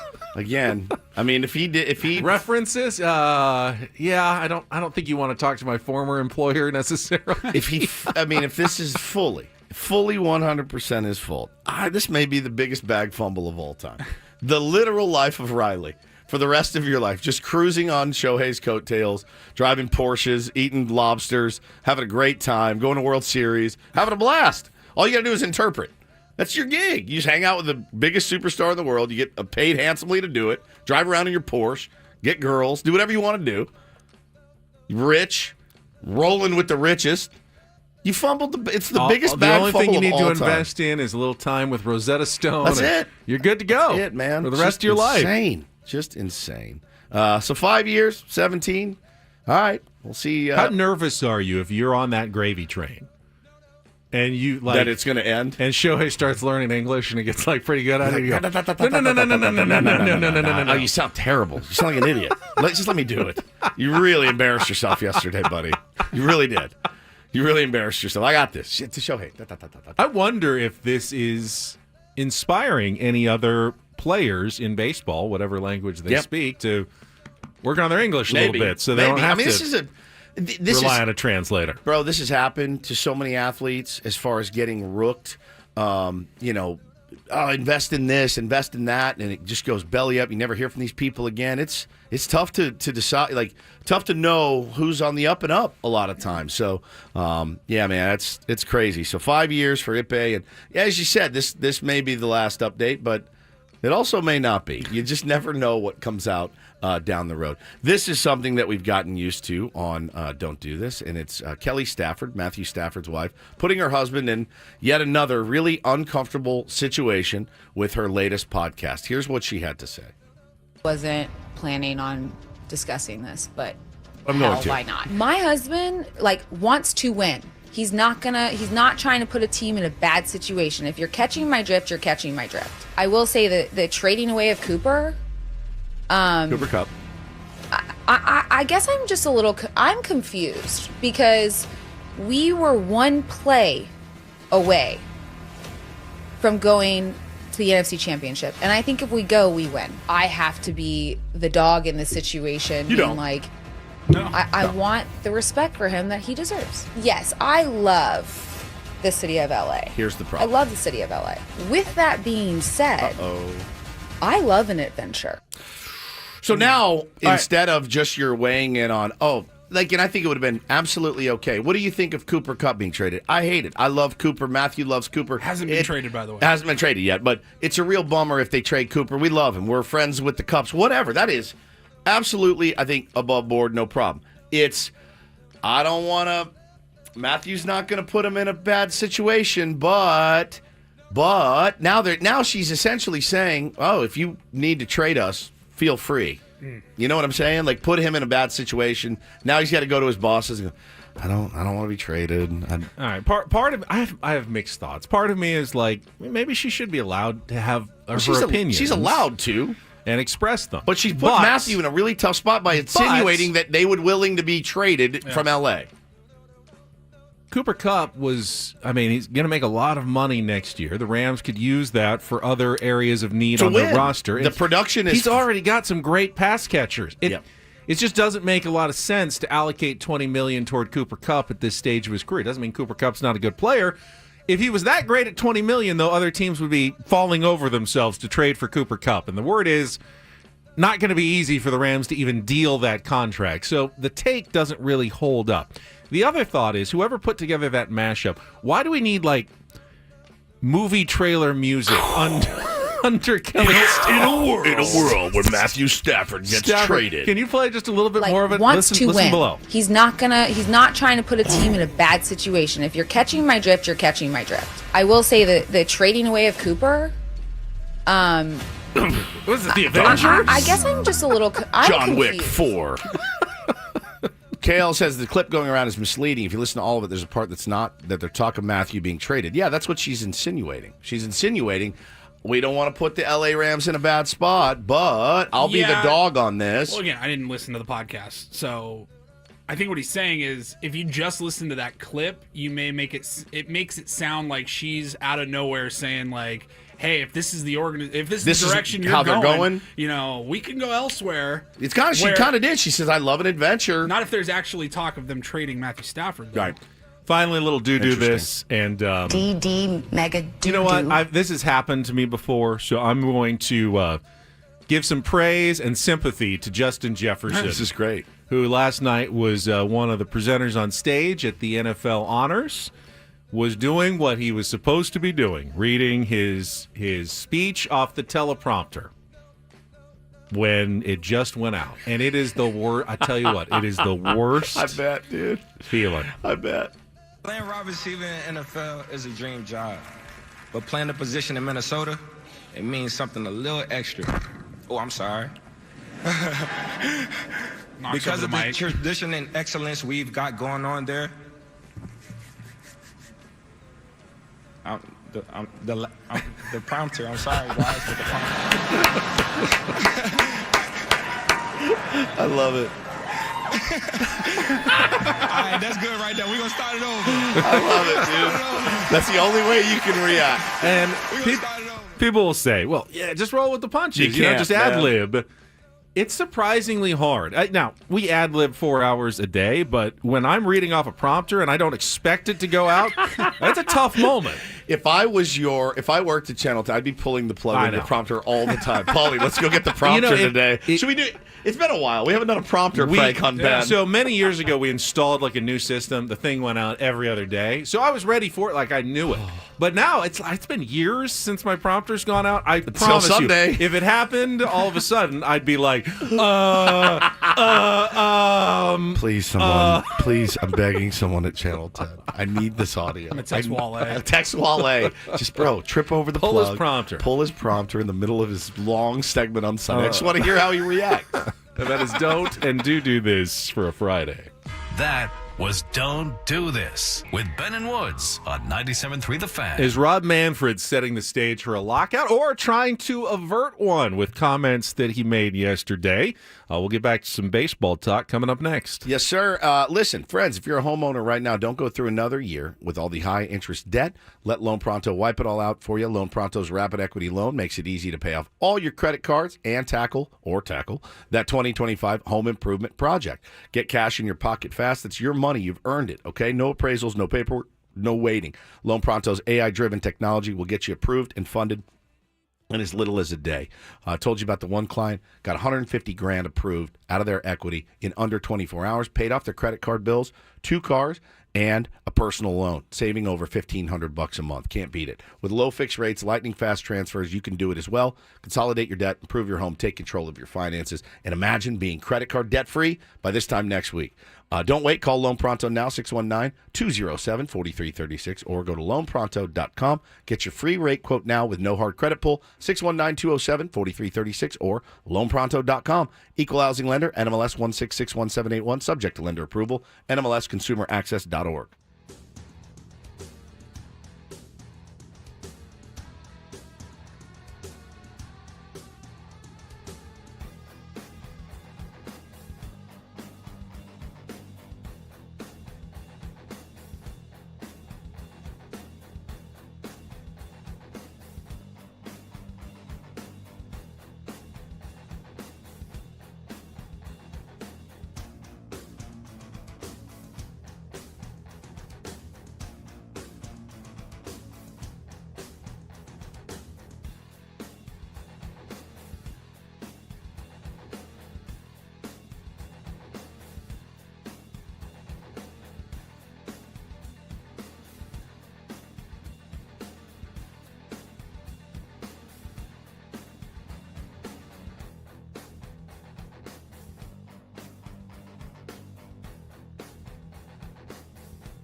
All right, we're about less than 90 minutes away from our final biggest fan of the week. If you still have time, by the way, our contest continues for the next few weeks, but you can get your name in at 97.3 The Fan, SD.com/biggest fan. If you hear your name called at 9 a.m., 1 p.m. or 5:30 p.m., you'll have 10 minutes to call us back and qualify for our grand prize drawing. It is a night in our Odyssey Suite at an upcoming game at Petco Park. 20 tickets for you and your friends. Have fun. All of our previous winners have had an amazing evening at Petco Park. So just get your name in. Who knows? Maybe you'll be the one who wins by going to 97.3 The Fan, SD.com/biggest fan. So the owners, baseball owners meeting in Florida, we were obviously focused on the approval of John Seidler as control person, but there were some headlines that came out of the meeting yesterday from Rob Manfred, and a big part of that was looking ahead a couple of years toward another potential labor stoppage, the fight over finances in Major League Baseball. And in this case, the question was about, does baseball need a salary cap? And Rob Manfred said, and I believe him, said he is being inundated with emails and letters from fans. It wasn't me. I did not send one email. No, complaining about the Dodgers and wanting a more fair, equitable financial structure in baseball, which a lot of us, including myself, has called for some sort of salary cap, a la the NFL and the NBA, how they have made it work. The problem is that the players' union has always been so vehemently against the salary cap. That's what caused the 1994 strike and stoppage and the loss of the season, that the players would not accept a salary cap, and they left the game for 9 months to make sure that they did not ever get one. And the thought is they will continue to do that. If the owners try to implement a salary cap, players will not agree to it, and we will not get baseball again until the owners cave and, come up with a different structure. Rob Manfred kind of agreed. He did not want to necessarily go toward a salary cap. He said there are different avenues, different ways that perhaps we can get a deal done that don't necessarily include a salary cap. I liked the open-mindedness of Rob Manfred going in to what over the next 2 years is obviously going to be contentious and tense negotiations to keep this game from heading toward what would be a devastating work stoppage in 2027. Which feels inevitable. It does, and just how better not be. You know how baseball operates, man, and you'll get to a few months before the end of the CBA, and there'll be like panic will set in for all the fans, for all the players, for all the people involved, and then everyone will sit and look at each other and go, "How did we get here? How did we get here?" Well, you've known about this, right? You've known about it, and it's going to be a really hard thing to tackle. I'm going to side. I'm always going to side, I think, with the players on this, but I will say it's tough. This is not Dodger loving, but if you're the Los Angeles Dodgers with your cherry $350 million a year guaranteed cable TV contract, do you think it's equitable to share it with Dick Manfart and the Rockies and Bob Nutting and the Pirates and give an equal share to everyone, knowing that those guys probably aren't going to extend Paul Skeens? What kind of guarantee is there if I'm going to give you X that you're going to spend X? That needs to be really what it looks. And I think most fans of non-Dodgers Mets type teams think that their club should spend more on their product. Correct. You're a fan of the Pirates or the A's or whoever. But that's a great solution for players. The big market teams continue to spend the way they are, but the small market teams should all double what they're spending.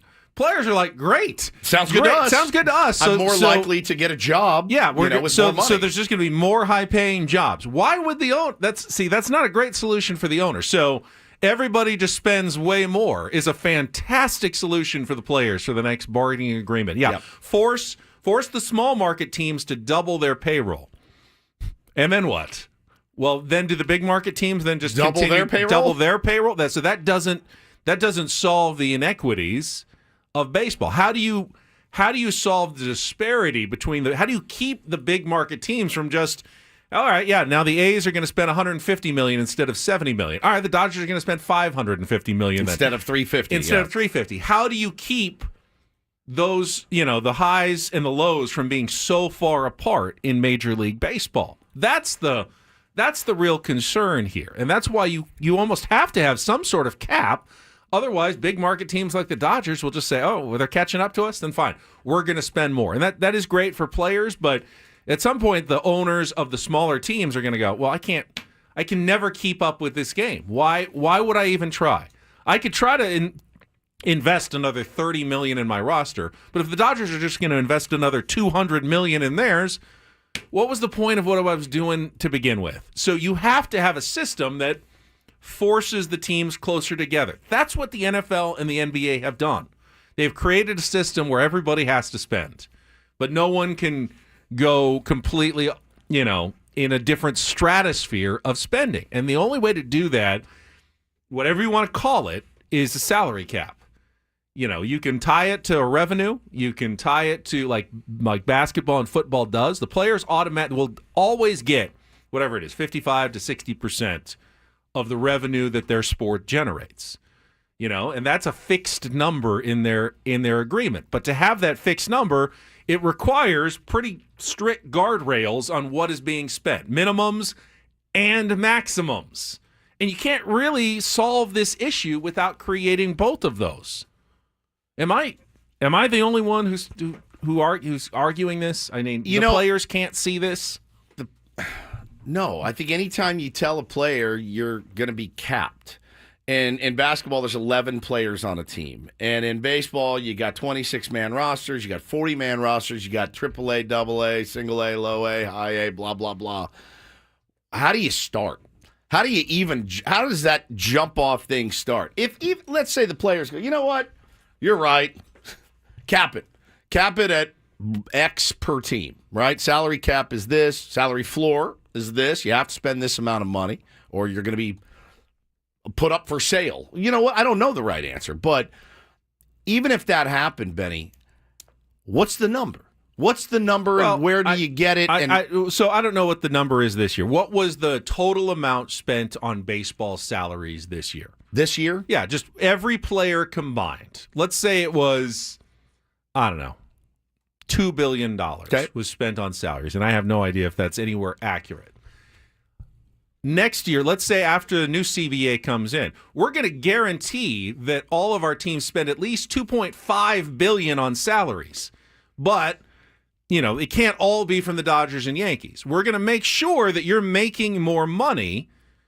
It's just going to come from, more teams, and we're going to pool it more, and you're going to actually be making more money than you were before. Yes, there's a cap on how much certain teams can spend, so we're artificially changing the market. But overall, you're going to be making more money than you were before. Does that not make sense, as a way forward? Here's what Ken Rosenthal wrote this morning, his potential solution. This is Manny Machado's fault. Oh, he didn't write that. Make the luxury tax thresholds higher, but the penalties steeper. About 50% of luxury tax proceeds go to small market teams. Redistribute draft picks to give small market clubs better positions and additional selections. Force those teams to spend by instituting penalties for falling below certain payroll thresholds, similar to the ones that exist at the top of the luxury tax structure. That's like hieroglyphics. I don't understand any of that. I really don't. Break it down for me. Break it down for me with an example. Okay. So Steve Cohen. Okay, so right now the luxury tax is $240 million. Correct. Now, for the first 15, 20 million you go over, I think you're only taxed 10%. Okay. And then as you get to a higher level, then you're taxed 50%. Right. Where the Dodgers are, they're at 100%. Every dollar they spend, they also have to spend $1 on the luxury tax because they're so high. And the luxury tax is distributed to whom? 50% goes to about 50% to small market teams. I don't know, the league can keep some of that for whatever their fund is. I have no idea exactly where it all goes. Some might be donated to charity. I don't know specifically where it all goes, But they're saying, okay, make the now luxury tax $270 million, but the second you get to $270 million, it's a 100% penalty, or it's a 200% penalty. So if you want to sign a guy for $10 million, you're also paying $20 million in luxury tax for that guy. So your $10 million guy is now a $30 million guy. Well, that stopped the Dodgers from spending on players when they know we got to spend 3 times what this guy is worth. Just they do in the NBA. I feel like they can't go above. But they're some of those contracts for middling lesser players are like this guy makes $40 million because the small market teams have to spend. So it's a great thing for the middle class. Insane television deal, and all the small markets still have to spend.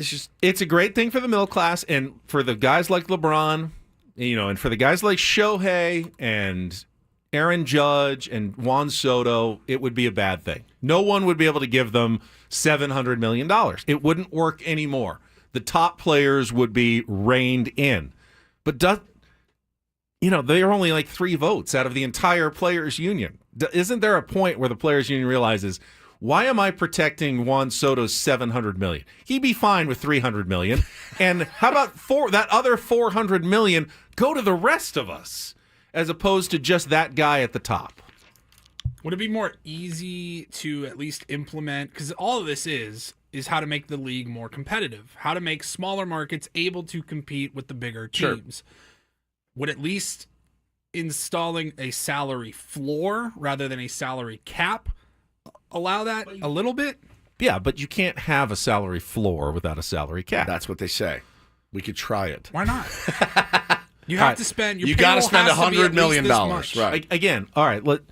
Let's say that you have the salary floor. So about 15 teams now have to spend $50 million more or whatever than they were. Yeah.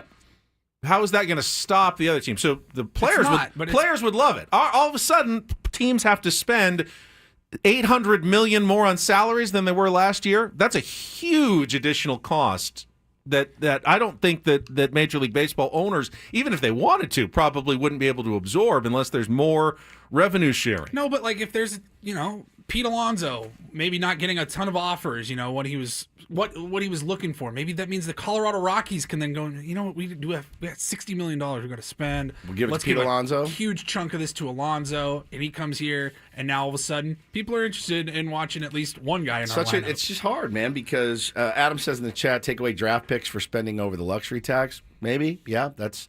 I mean, they kind of do when you sign a comp picks and when stuff. You sign a guy who's been given a qualifying offer, you lose your first round pick. It stops some guys.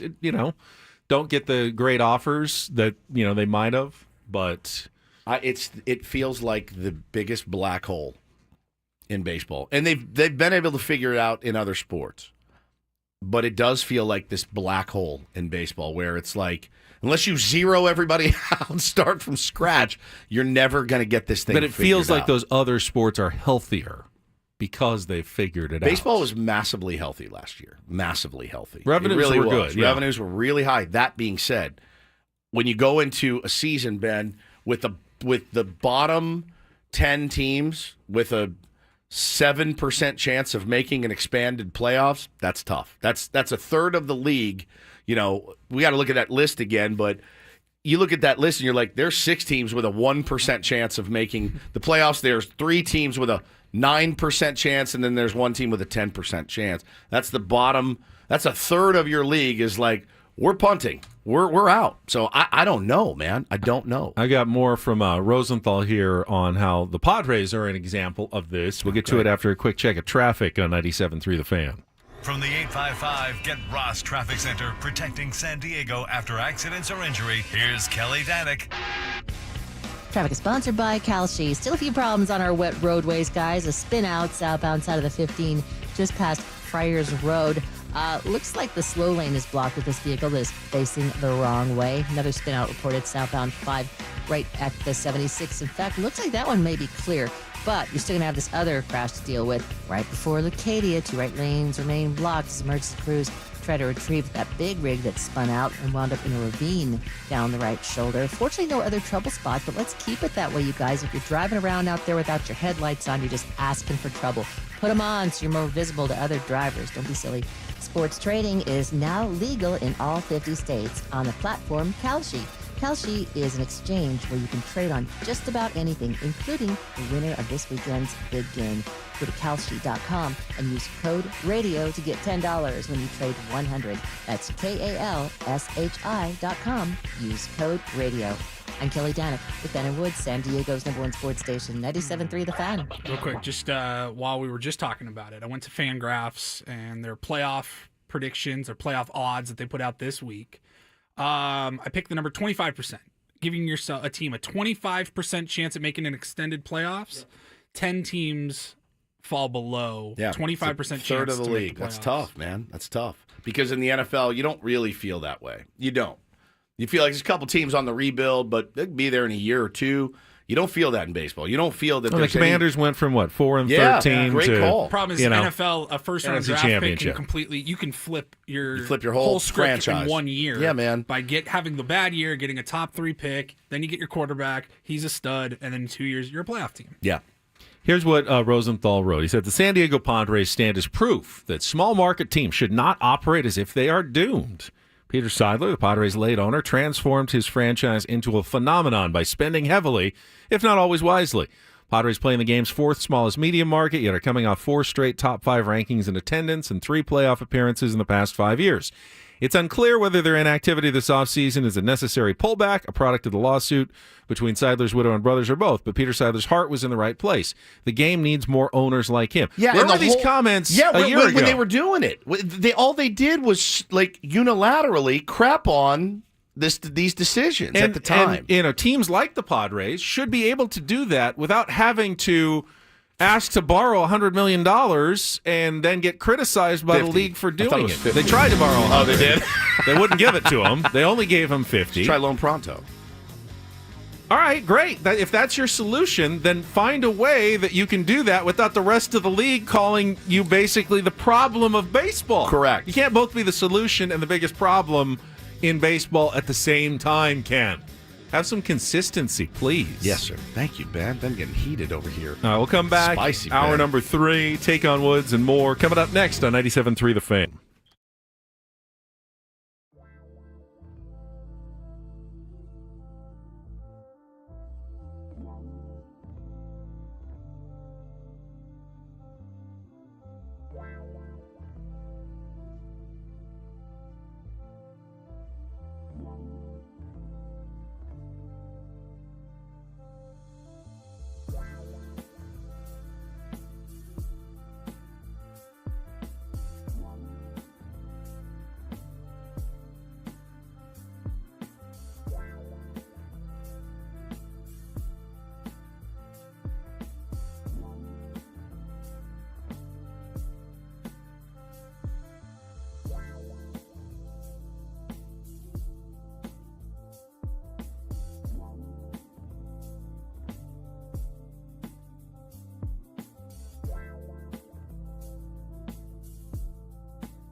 Whoa, hey, halfway home on a Friday, Ben and Woods, 97.3 The Fan. A little dreary and rainy outside. Be careful on the roads out there. Trying to get a baseball practice in today at 4. Hopefully we can. I don't mind. I do believe the rain is supposed to ease up here shortly. And you're supposed to golf later. Yeah. How's that looking? I don't know. I mean, you can play in that. The rain is supposed to ease up here shortly. As you just said. You're supposed to play golf later, right? The rain is supposed to ease up here shortly. He just goes into full shining mode on Fridays. His teleprompter's down. His teleprompter is down. The chip is What else do you want up. me to say? I don't know. That's what I heard. How's the rain looking for the rest of the day? It's supposed to ease up here shortly. Welcome in to Ben and Woods Friday edition. As always, a little kooky. I'm Woodsy. That's Paul Reindl, executive producer. Ben Higgins, your friendly neighborhood sports anchor. And I think we did it again as a show. I think we have. I think we're in hot water again. We've drawn the ire of management here once again. Yesterday was the big Odyssey San Diego Super Bowl. Odyssey San Diego big game barbecue and bash extravaganza, and they had it at noon, and we can't stay till noon. I was at my trainer getting my teeth kicked in right at noon, exactly, just getting pummeled to death, and they had a big party, and there was barbecue flying around, and soups and stuff, and chilies, and all kinds of good stuff. Dips, chains, whips, all kinds of stuff. Yeah, I feel bad about missing the noon events, but I had to go to the mechanic. I had to go to the store. I had to walk my dog. I mean, do you want my dog just to sit there all day? Just rot while you're eating chili and picking squares. If I stay until noon, then I have to go straight to Channel 10 then. I don't have time to go home, so I got to get dressed in my TV clothes at 5 a.m. and wear them all day long. I have to go home in between my show and my television. I have to. I do feel bad, and I don't want to be painted, as some culture problem that doesn't care about, the culture of the building. I really don't want that reputation. I fear that we have it.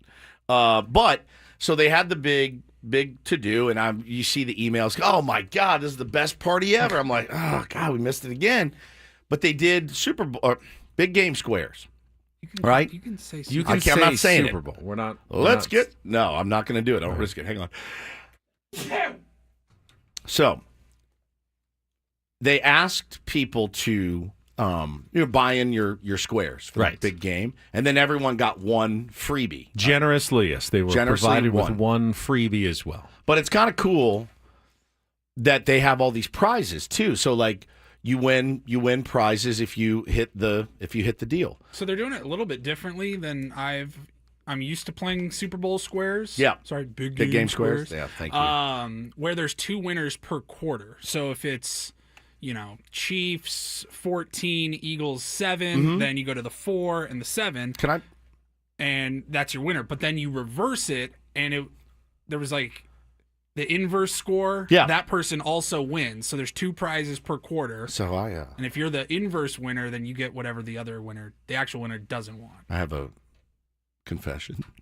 You know how I don't understand a lot of things. Insurance. I don't know what a deductible is. No idea. I've signed up for Super Bowl squares about 300 times, and I just randomly, like I did it at fantasy camp for our buddy Ricky. Right? Mm-hmm. Ricky Huerta, who's the Padres trainer. He had this is for grid. Yeah, we helped his daughter with the necklaces. Yep. And he's like, this is for my son. Like, all right. So I bought some squares, and I had to go in and put my name on them, and I just wrote my name. I don't get it. This one's not rocket science, Woods. I get the insurance thing, but I'm not good with this stuff. Paul is explaining it perfectly. There are 100 squares. It's a grid. You lost me already. You lost me. How could I have lost you already? You lost me. You know what a grid is, right? Yes.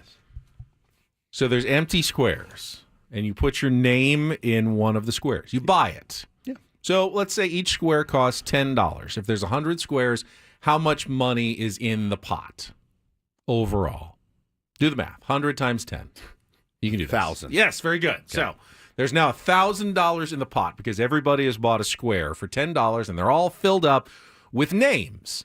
Once they're all filled up with names, someone will randomly draw each side. You'll have one side that says Chiefs, and the other top says Eagles. And they will randomly draw numbers down the list. So it could be like 4, 9, 3, 0. But every grid will be different based on the random drawing of the numbers. So when I write my name in the grid, it's empty. It's just empty. It's empty. So you can just write your name. Yeah, it does not matter. You're not picking any numbers. Okay. Because my thing was always like, what do I want? What's the combos? Don't get to pick. You don't get to pick. And then you find out after they randomly draw the numbers. All right, I feel better. What you've been assigned. Okay, I feel better. And then now you know that at the end of the quarter, you're hoping that your team's number. So if you got Chiefs 1 and Eagles 6, then you're hoping it's like 21 to 16 at the end of the quarter. So the last number corresponds. And if you do, 19 is the final score. 9 is what you're looking for that team. So, you know, like the best numbers to generally get are 7, 3, 0, right, 4, because, 14, 7, 10. Those are the ones that hit a lot. Adam says, I got the Chiefs 2, Eagles 2. The worst numbers to get are 2, 5, 8. Because by the way, that doesn't feel random. It doesn't feel random that the guys that never show up get the worst numbers. It is random, though. There's really no way not to make it random. Sure there is. You pull somebody else's and then go, here, just put Woods in there. He's not here. But they've already put your name in before they put the numbers in. Allegedly. I didn't see the creation of said grid. Well, then I'm supposed to take them at their word. How you're also screwing the other 9 people that are on that just to screw you. They've screwed the other 9 people, including maybe themselves, because they could be on that same line as you are. Oh, so if they're 12-12, I'm in great shape. Yeah. You will. 2 is not good. Later in the game, maybe 42 or something you can get up to, but I will say I had one year I made like $300 in squares because the score never changed for like 2 quarters. So, all right, I understand it now. Yeah. But the prizes that they're giving away are kind of cool. Read the prizes off, Paulie. So, again, they're doing it a little bit differently where there's the 2 winners per quarter. So, if you win the quarter, you get the choice of a cash prize or an item off of the list. So everyone's going to take cash first. So let's say you and me are the 2 winners, Woods. If I choose the cash, then you can choose an item that's available off the list. Well, not necessarily. I think that because there were free squares, I think it's like $100 or something is your cash option. Okay. Some of these prizes are worth well over $100. All right, read me the prizes. You might choose prize. Yeah, we got a 4-pack of tickets to Disneyland. Well over $100. Well over. You got a 4-pack of tickets to Legoland. Okay. Also well over $100. 4 tickets to a Padres game, but you get to sit in the suite. It's definitely worth more than $100. Now, we can go anyway, so I don't know that I'd pick that one. I'd let someone else maybe choose but that it's frowned upon. Yeah. We'll actually have tickets for it. If we can show up in the suite. I've gotten some side eye before. I'm not trying to get any side eye. The people that are going with you and stuff 100%. for sure. Yeah. This is a non side eye suite night. All right, I like it. An acoustic guitar signed by Lee Bryce, Parmalee, Dylan Carmichael, Easton Corbin, and Hannah Ellis. Country music aficionado might enjoy. I mean, a guitar is a nice piece of memorabilia. Must have come from 94.9. Yeah, I would think so. Pair of tickets to Papa Roach. Ben. Do they have any other songs other than the one that... Yeah, they do. They do. You can get a pair of tickets to Incubus at the amphitheater. Pretty solid. That's actually not bad. Not bad. They're going on a tour. They're playing like it was 1998 or something. They're playing Morning View. The whole record. Yeah, it's a great record. Pair of tickets to Billy Idol and Joan Jett at the amphitheater. Damn, I gotta drive to the amphitheater for that. Feels like a belly up to me. Well, you don't have to take that one then. That's a long way. Lost 80s at Cal Coast Open Air Theater. Okay. And at San Diego State, and then pair of tickets to Creed. Bro. Creed's coming? See, so the prizes are good. The amphitheater? Again. I feel like he's crushing it this year. I feel like this. No offense. I would go see Creed, but I don't want to drive all the way out there. All right, so what would you like to win of those prizes? Disneyland tickets. Why would you want Disneyland tickets? Well, I think they're the most valuable. It's like what are you going to do? Sell them on the black market? It's going like close to $100. Someone I know needs them. I like going. Me. I haven't been to Disneyland in a long time. Give them to me. I could give them to you. Thank you. You're not. Can I come with you? No. Why would you come with me to Disneyland? I think we'd have fun. Who? Well, it's a 4-pack. It's a 4-pack. I have a 4-person family. There's 4 members of the family. You, me, Bo, And Hannah. Taylor is just stay at school. Teach that kid. He's going to be nicer to me. I'm going to tell you right now. Go to Disneyland with me. I'm going to tell you right. I'll leave them both at home. I'd rather bring me, Hannah, you, and Paul. To be honest, I'd rather be me, you, Adam, and Paul. Maybe Hannah doesn't get to go. Maybe Hannah doesn't get to go. The four of us at Disneyland. We'll make some videos while we're there. Content. Disney Day. That would be actually really, really fun. I want to ride rides with him. That's something we haven't done in 7 years. I'd like to scared on some of the rides. I know you do. If you win Disneyland tickets, are you going to sell them to me? No. He'll sell them to me for $100. If I win, $101. If I win, we're all going to Disneyland. All right, that's the deal. Okay. We're taking the day off too, by the way. We're going on a weekend. We got free tickets. No, I'm not going on the weekend. Insane? We're going on a weekend. Too crowded. We want to go. We'll take the day off, and we'll take Adam. We'll take the equipment. We'll make Adam drive. We'll all get hammered, make Adam drive, and just abuse him all day. Hey, Adam, are you tall enough to ride this ride? I don't think so. Can you wait for us down here? In 7 years, we've not done any like exciting rides or anything. I need to see Ben on like a zip line. The scariest of the rides. I don't like scary rides. Well, we're doing them. If we're going, if you win them, please win these tickets. I mean, dude, if there's a God above, we will win. The scariest, quote unquote, scariest ride at Disneyland ain't that bad. That's true. That's true. I don't know, like the Tower of Terror where the Guardians drop. I hate that. Oh, that was my favorite. Feeling like you're free falling. Oh, I hate that feeling. I rode that one like hate 4 that times. feeling. I can't wait. Please win it. I'll try. Please win it. I will pick those. If Is I win. Adam tall enough to ride all the rides? Adam, you got to get. Adam, you have to be taller than this little stick right here. Oh my god! No, we're taking like a Tuesday off, and we are going. Need a contestant for Take on Woods? You can win your own trip to Las Vegas by challenging Woods in our musical trivia Who contest. caught more strays there, Adam or Taylor? 833-288-0973. Call in now, 833-288-0973. We get our game coming up next. First, though, let me tell you about SDFatLoss.com. I still enjoy the compliments. I get them out and about. Ben, you look amazing. How did you do it? How did you keep the weight off? Hey, it's all possible thanks to SDFatLoss.com. And their great strategies and great program. Got a counselor, coached me through some of the techniques that they use.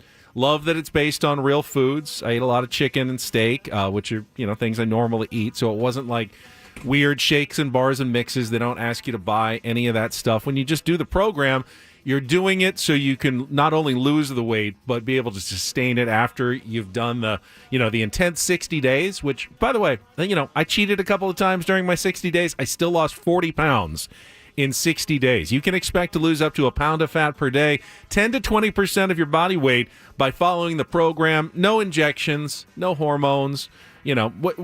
Whether or not they're safe, do you want to have to do them for the rest of your life? Because if you stop, the weight is likely going to come back on. So many success stories in our building with our Tier 1s, hundreds and hundreds and hundreds of pounds lost in San Diego. You can be next. Take advantage of their Valentine's Day special right now. Get $200 off the program when you set up your free consultation. Just go to SDFatLoss.com. That's SDFatLoss.com.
We're almost there. I know everybody, Tier 1's dying to get our Super Bowl picks. Because how can you live without, hearing what three guys who talk minimal football over the course of the year think is going to happen in the Super Bowl on Sunday. But it is contractually and legally required that we give you our Super Bowl selections, being sports talk radio hosts. Woods doesn't even know how Super Bowl Squares works. That's embarrassing. I'm sorry, that was embarrassing. Keegan says anticipation is killing me, Ben. Yeah, sorry, I don't. If we don't give a Super Bowl pick by 10 a.m., they literally come and arrest us and put us in sports talk radio jail. FCC violation. It is. Actually, we get fined. Or lose our license. It's a whole thing. So we do have to give you our Super Bowl picks, and we will do that coming up at the bottom of the hour. I guess I never really liked Super Bowl. If it's random, that's random. What am I going to give you $100 for some random chance? I'll just bet on the game, right? Does that make sense? Yeah, I think Super Bowl squares are designed more for the party atmosphere with a lot of people who don't know that much about the teams or the games. But isn't that infuriating? They have an equal I chance to win. Everybody has an equal chance to win. Right. It's a lottery. So what? It's a lottery. Squares is not sports gambling. Okay. Because you have no say in it. That's true. It's a lottery. It's simply a drawing that picks a winner, and it just happens to tie it into the score of the game. Okay. But the score is basically the lottery ball numbers that are coming out at the end of the quarter, and then they determine the winner based on those lottery ball numbers of what the team's score is. I got you. There's no actual sports knowledge or gambling that goes on with squares. All right, good. I feel better now for being a moron. It's all right. All right, we got some contestants on the line. Let's to today's game of Take on Woods.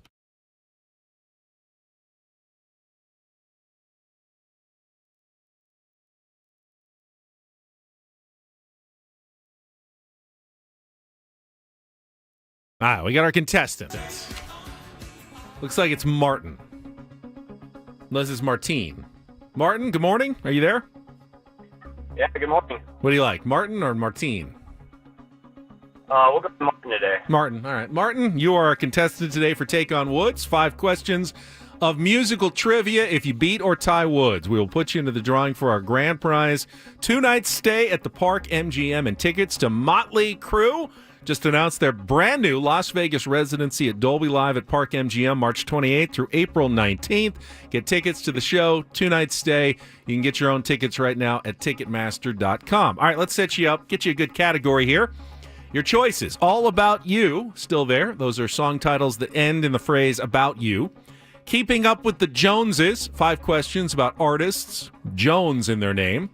And Deal Me In. Those are 5 song titles that, at least sound like they have something to do with playing cards. So, All About You, Keeping Up with the Joneses, or Deal Me In. Martin, what would you like to play?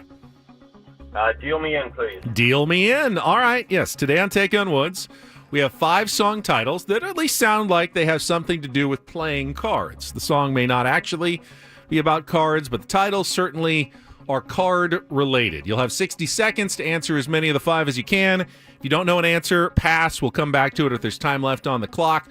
First question's our 2-second song. Paulie is queuing it up now.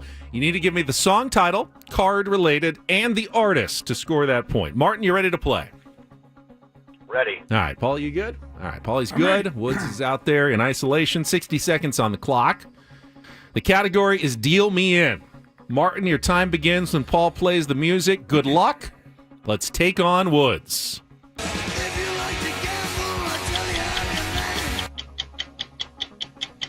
Steve Miller of the Steve Miller Band made up the word pompatus, as in Pompatus of Love, for which 1973 hit? The Joker. Correct. Stacy Q is known as a one-hit wonder for which top 5 single from 1986? Two of Hearts. Correct. Lady Gaga sings Can't Read My, No, He Can't Read My What in a 2008 hit? Poker Face. Correct. Boz Scaggs had his first 2 hits when he recorded Lowdown and which other song in 1976? Oh, jeez. Pass. Go back to our 2-second song.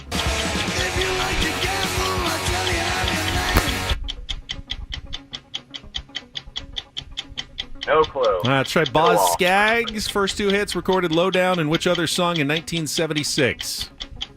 I'll make something up. Ace of Spades. Oh, that's actually the 2-second song was Ace of Spades by Motorhead. Can't give you credit, though. And then the Lido Shuffle was Boz Scaggs. But you did get the Joker, Two of Hearts, and Poker Face for a score of 3. Stay on the line, Martin. Bring Woods back in. Tricky category today. All right. Well, I mean, I think you said freaky.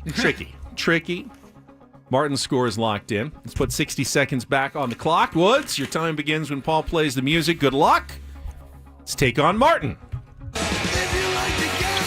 Ace of Spades by Motorhead. Correct. Steve Miller of the Steve Miller Band made up the word pompatus, as in Pompatus of Love, for which 1973 hit.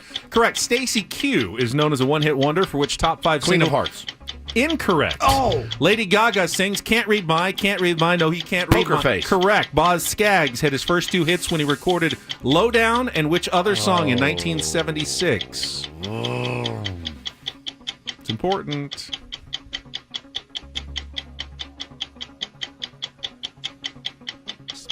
Boz Scaggs. Damn it, man. What's the category? Something with cards. Mm-hmm. Crap. Two of Hearts was the other one. It was. Damn it. How about Queen of Hearts for Boz Scaggs? No, it's the Lido Shuffle. Oh, that's a tricky one. Yeah, it was tricky, but that means we got a 3-3 tie. Damn and it, I Martin, cannot get a you win. have qualified for our grand prize drawing. We're racking up the qualifiers. Hearts, 2 hearts that beat as one. 2 of Hearts. Yeah, that was called Deal Me In, the category Very today. clever, man. You're a clever SOB. All right, Martin, stay on the line. Paulie will get your information, get you into our grand prize drawing. It's one of the things I appreciate the most about you is your cleverness. It annoys most people. It annoys me sometimes. But it annoys my wife. I get the sense it annoys my coworkers most of the time. But in a game like that, I do appreciate thank you. Your cleverness. Lido Shuffle is genius, actually. It's genius. Because I'm like, it's got to be something with clubs or hearts. Yeah, I worked, Queen of Hearts. I didn't want Two of Hearts and Queen of Hearts in the same category, so I tried to think, what else could be card related? And I thought, you shuffle the cards. Lido Shuffle. Dan says, I've never seen Woods on this long of a losing streak. That's not a loss. It's a tie streak. We're a soccer city now. Yeah. I should be celebrated. You get a point in the Yes. standings. I should be Martin celebrated. gets a point in the standings. That's right. And we move on to the next game. Congratulations. 3-3 draw. Yeah, we don't play overtime, so we just go on with the draw. What did he miss? He missed Ace of Spades, and he missed Lido Shuffle as well. He got the middle 3. ones. He got Two of Hearts. Oh, I knew it too. I just guessed too DCQ. quick. I didn't know pompatus was I thought it they call it a nonce word. just nonsense. It's just nonsense, yeah. And I speak from the pompatus of love. Could have Not- used any. Totally made that up. He Pompatus. made that up. What is that?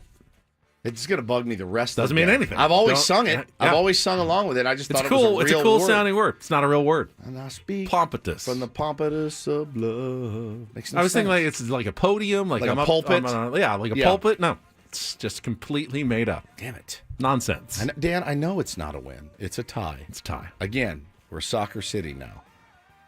We celebrate The ties Lido here. Shuffle going on here. I always hated his name. Boz? Boz Scaggs. Boz. I think it might be William something, but All right. Boz. That was a good one, man. Very clever. Not Boss, Boz. Boz. Like Brian Bosworth. Bosworth, yeah. All right, we got, finally, you've waited 2 weeks for the big moment. Super Bowl picks. The big game From picks. Ben Woods and Paul. Coming up next. I mean, if that doesn't get you to stay here on this radio station, I don't know what will. I want full scores. Oh, wow. Yeah, Oh, I don't want just a geez. winner. Okay. I don't want cover. I want an actual score. Okay. Coming up next on 97.3 The Fan.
The Slam Dunk in Vegas National Contest is your chance at the ultimate trip to Las Vegas. All you have to do is download the Odyssey app, log in, and listen to 97.3 The Fan for at least 1 hour to earn your daily entry into our national contest. The grand prize, pretty good. Travel and accommodations for a winner and 3 guests to Circa Resort and Casino, Las Vegas's premium sports viewing destination, where you can watch the biggest March Hoops party at Stadium Swim, plus $20,000 cash.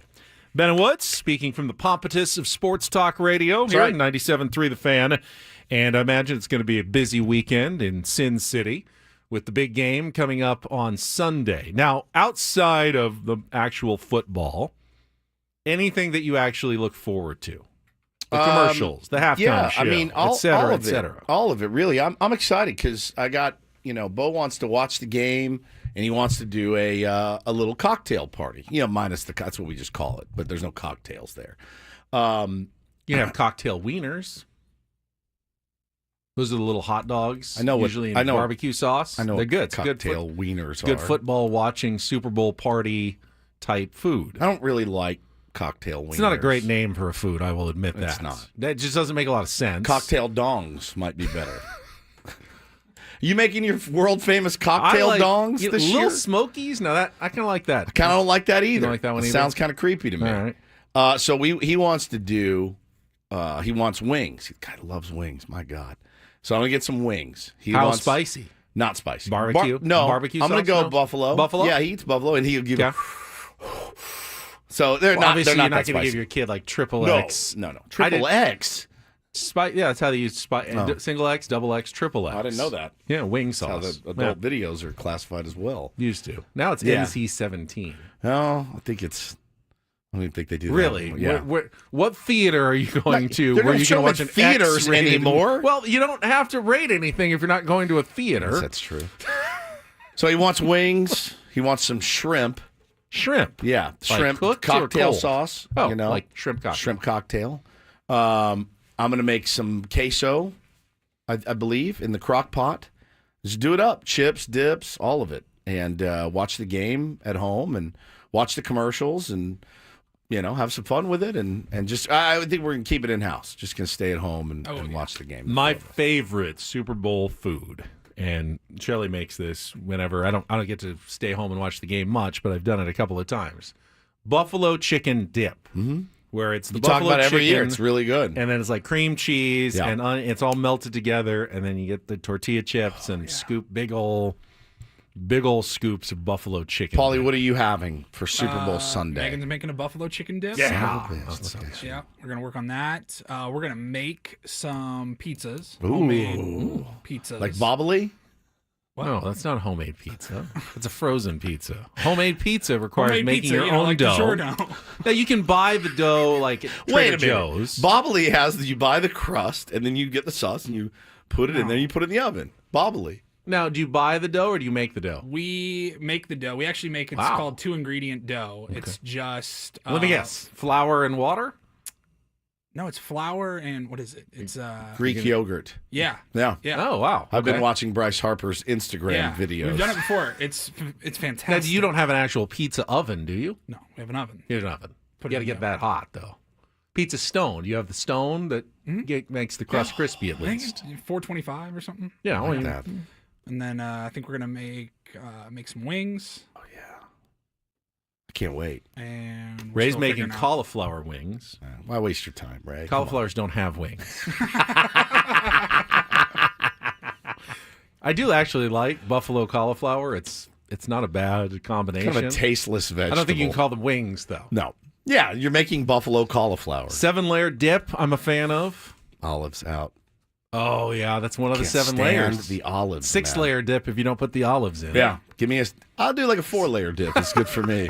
No, I can't wait. I'm excited about watching the game and yeah, I always miss something. I always miss, like, people are like, "Oh my God, did you see?" I'm like, "How did I miss this?" I really want to tune in for this one, but it's hard with, 2 kids running around and and cooking and everything else. Do you get excited at all for like commercials Yeah. or halftime show, or are you more into the game and like commercials are on. Now I'm going to go to the bathroom. No, I'm excited for the halftime show. I'm more likely to go to the bathroom during the game. So I'm not a big Kendrick Lamar fan, as I've said, and I've gotten dragged summarily for it, and that's fine.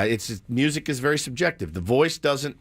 The lyrics are great. The voice doesn't resonate with me, and I think that's okay. I think it's fair. But I'm interested to see. I think he's an incredible, like Bob Dylan. I think he's an incredible writer. When I hear his voice, I'm like, I'll pass, right?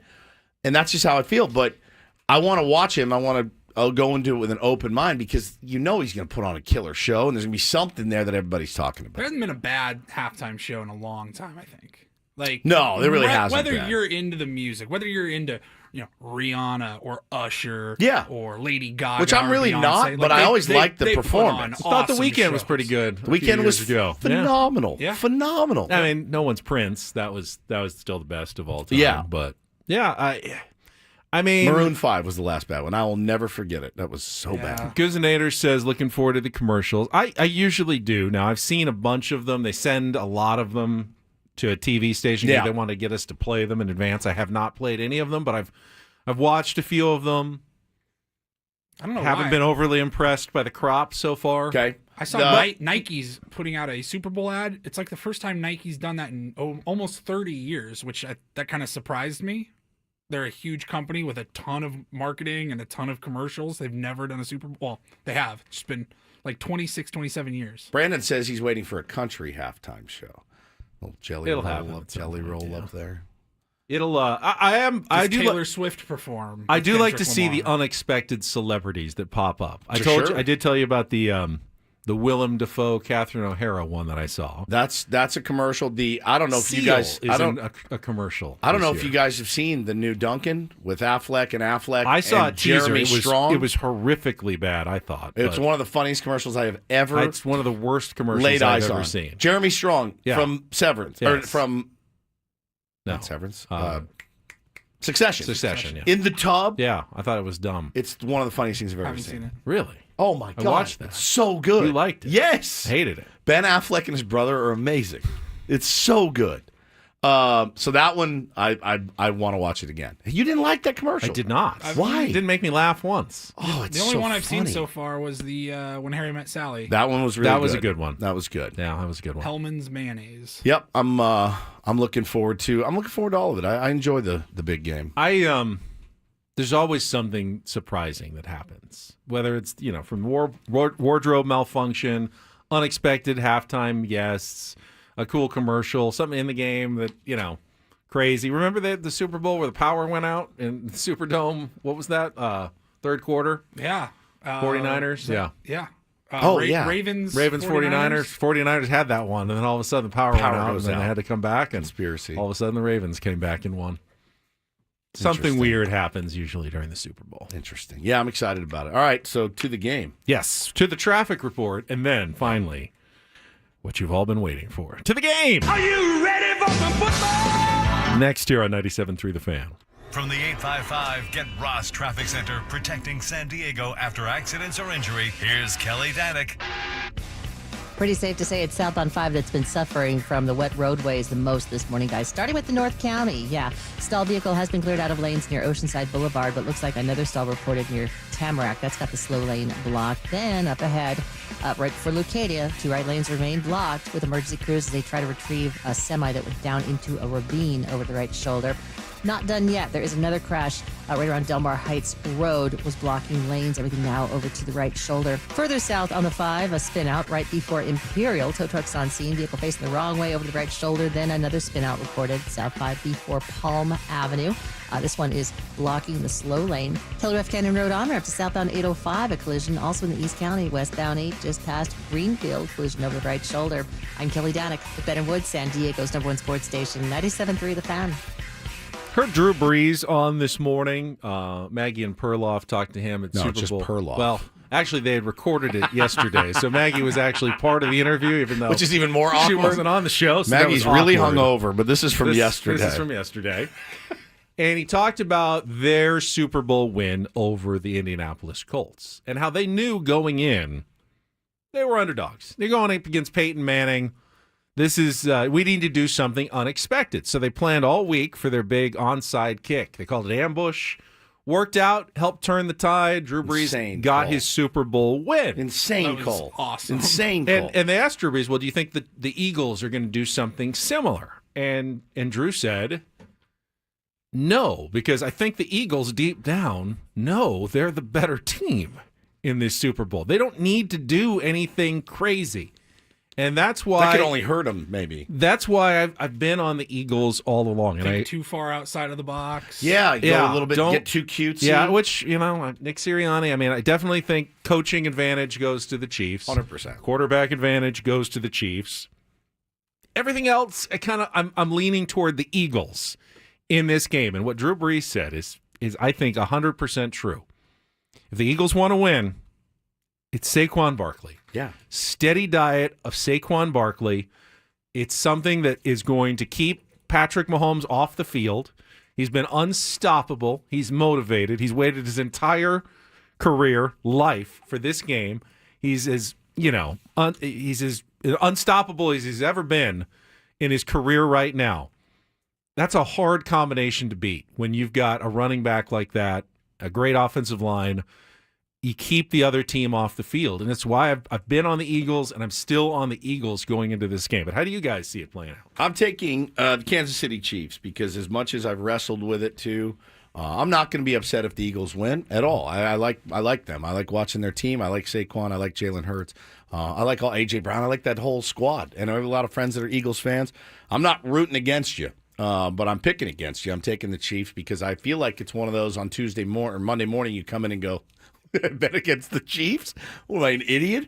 That's exactly how I feel. I was talking to my trainer about it yesterday. I go, I can't in good conscience, again, think with my heart and not my head, and I just feel like talking to Mick Schaefer the other day. I mean, Mick Schaefer didn't even break a sweat. He's like, oh, dude, yeah, he said, Eagles are a better team. He said, but we're winning this game because we've got Patrick Mahomes, we got Andy Reid. They dial up some of the weirdest stuff you've ever seen, and when you least expect it, they get calls in their favor. As much as we talked about it this week, maybe it goes against them.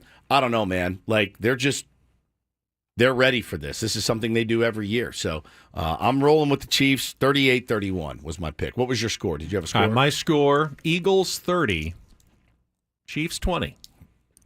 Interesting. You got that 0-0 square. Yeah. Big money for you at the end of the Super Bowl. I saw, let's see, ESPN put out there, I think it was like 46 experts all picked. Yeah. And I think about 2/3 of them went with the Chiefs. The ones that did go with the Eagles, not one of them had them by more than, 5 or 6 points. Yeah, they think it'll be close. So I know that my prediction is way outside the norm here. That I think the Eagles win, and it's not a one-score game. Okay. But let's look at the history of the Super Bowl. We've had some good ones lately, but traditionally, Super Bowl's not always a great game. I mean, there's going to be a Super Bowl that's not a one-score game here pretty soon. Yep. And I believe in the Eagles, and I think if they control the ground game, I don't think that, Patrick Mahomes is going to put up 30 to 40 points. I just don't. You have him at 38. That hasn't really been them all season long. Now, they may win, but I think if the Chiefs win, it's more like a 27-24 game. I think if the Eagles can get to 30, they're in good shape. Yep. Paulie? Yeah, I was just looking like you can place a bet on anything. Like you can bet on any team to win by 10 or more points. Yep. And it's a pretty good payout if that's how you think it's going to go. You can bet specifically on the Eagles will win by 10 to 14 points, and that's a huge payout. I agree with you, Ben. I do think I won't be surprised at all if the Eagles, I do think they have the better team, the more explosive offense. I wouldn't be surprised if they kick the crap out of Kansas City, but I just don't see it happening. I will put my money, my bet down as Chiefs 31-30 because I think if it's a close game, I don't think you bet against I am Patrick worried Mahomes. if it does come down to the last possession and Patrick Mahomes has the ball in his hand. Yeah, it's over. Just go ahead and light my prediction on fire. Yeah. Ultimately, I don't see the Chiefs winning in a blowout. I'll say that. I don't either. Ultimately, like most football games, and this is why predictions, even for the best football experts, like the Daniel Jeremiahs of the world, Right. usually comes down to a turnover or two. 100%. And it's really hard to predict those things. I mean, the Eagles have been great, forcing fumbles. They're good at it. That doesn't mean they're going to get one or two in this game, though. That's the thing. being good at forcing fumbles is a terrific skill over the course of a season. Win the turnover battle, you're going to win most games. But in one game, you can punch all you want at that football. Might not come out in that certain game, and that makes a huge difference in the outcome. Huge difference. A pass that's tipped by a linebacker or a lineman at the line of scrimmage and ends up being intercepted, whereas an inch higher it doesn't get tipped, can make a huge difference in a one game. And with teams that are, I think, this close, probably comes down to the turnover battle. I do like the Eagles' chances in that one as well, but again, I'm just playing what I think are my percentages here for this game. Zach says Eagles 3, Chiefs 2. America would be furious. That'd be the worst or maybe the best Super Bowl of all time, depending on how you look at it. 3-2. Think about that, though, because that would mean you'd only have 2 scores in the whole game, a field goal and a safety. Whoever had, let's say they came in the first quarter, and every quarter. Didn't we have a Super Bowl like that where the squares were the same? They stayed the same. Paulie said he hit it. They Is that the one you stayed hit? the same throughout the game The almost. whole game, not the whole game, but 3 of the quarters were the I won same squares. 3 quarters, yeah. Yeah, just, I don't remember which Super Bowl that was. 12-12 is what I'm hoping for. Greg asked, 0-0 is a great square because if no one scores in the first quarter or if one team goes 10-0, yeah, you've got that. And then the next quarter, the other team scores 10 and ties it up. You're golden again. It's a great square to have at 0-0. Greg asked in the chat, am I sleepy? Because I yawned. I'm very sleepy, Greg. It's all gray outside. It's a good day to cuddle up. You want to cuddle? No. I knew you were going to Squabble suggest up. that. Squabble up. It's a Kendrick Lamar song. Fire I think I in like the Ben fireplace. reading it more than I like Kendrick Lamar reading it. Does that make sense? You want to rap? Do we have time for Ben Reed's raps? We have time. Let me check the schedule. In honor of the Super Bowl? Super Bowl 9:20? 9 o'clock? Yeah. What do you want to Done. do? Next? Done. Let's do it 9:20? next. It's back. Squabble up. Is that what it's called? Yeah. That's one. I don't even think Ben That's his could read diss. the That's his lyrics. famous. No, his diss diss track No. is not like us. Not. I'm tired of that song. I don't know that you could get through that one. No, but you can do Squabble Up. I can. Yeah. Okay. We got the Kangol. Yes. Super Bowl been a special. minute. Big game. I guess we can't. It's not. It's a big game edition. It's the big game edition. Yeah. All right. Next. Non-officially licensed NFL segment. I like the off the cuff. People were requesting it earlier. I thought, it makes a lot of sense. It's been so long. First one in 25. Yeah. Make it happen. Junior says, I don't like rap. Well, you'll like this. You'll like this. Trust me. I don't know rap. So, all right, we got 1 hour to go, including apparently Ben Reed's raps. Coming up on San Kendrick Diego's... Lamar. Yes. Kendrick Lamar. I can already see the graphic coming. Yes. On 97.3 The Fan.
9:20. You got to print out some lyrics for me. It's not like I can do this off the top of my head. That's absolutely. I mean, I can go get on the You rap. wouldn't want to see me try. Is there a rap song you could do off the top of your head? Oh, yeah, there's one.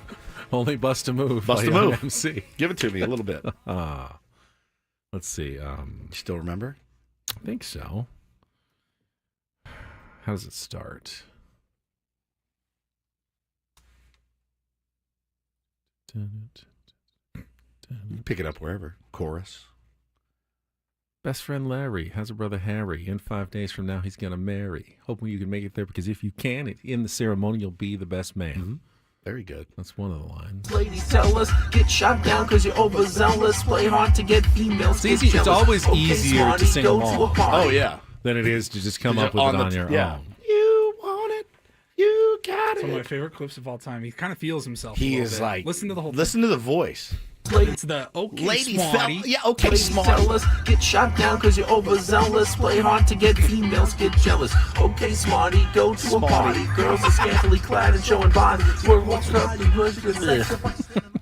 When that song came out, out of all the, because we were the same age, you and I. Yeah. I was way into hip hop when I was younger. I loved Public Enemy and NWA, and crap, man. I even listened to DMC was like the whole thing.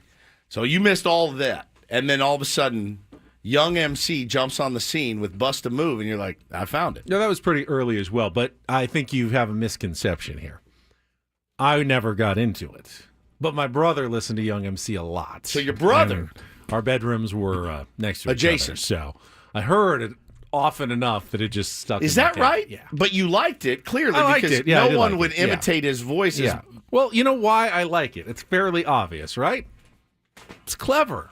It's very clever. It's a very cleverly, designed song. As a lot of hip hop songs I really are. enjoy the clever songs. Rapper's Delight, the clever, elite. the clever ones. You ever really go get over me. a friend's house to eat and the food just ain't no good? I mean, the macaroni soggy, the beef, and the chicken tastes like wood. I mean, bro, it's elite. Elite. Love those. It's so good.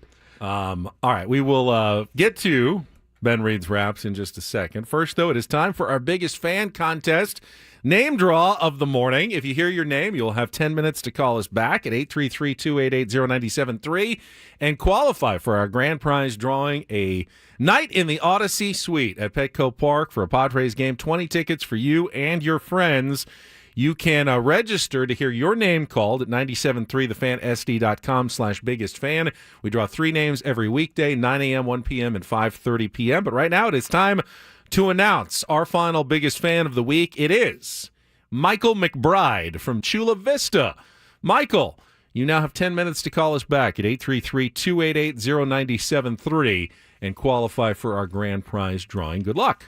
From 97.3 The Fan. It's already been a graphic made of you as Bendrick Lamar. Yeah, We'll have that in the next segment. Lamar. Absolutely phenomenal. Do we still have an open, or are we going cold into this? Just go cold, it's Some fine. music. I need to get prepared. We're doing it Hang on. here or next? I thought we were doing it. Are we doing it now or 9:20? Well, you made him go get it all, so now we're going to do it now. Oh, okay. All right, Get hang your on. gear on. How's he going to get through this?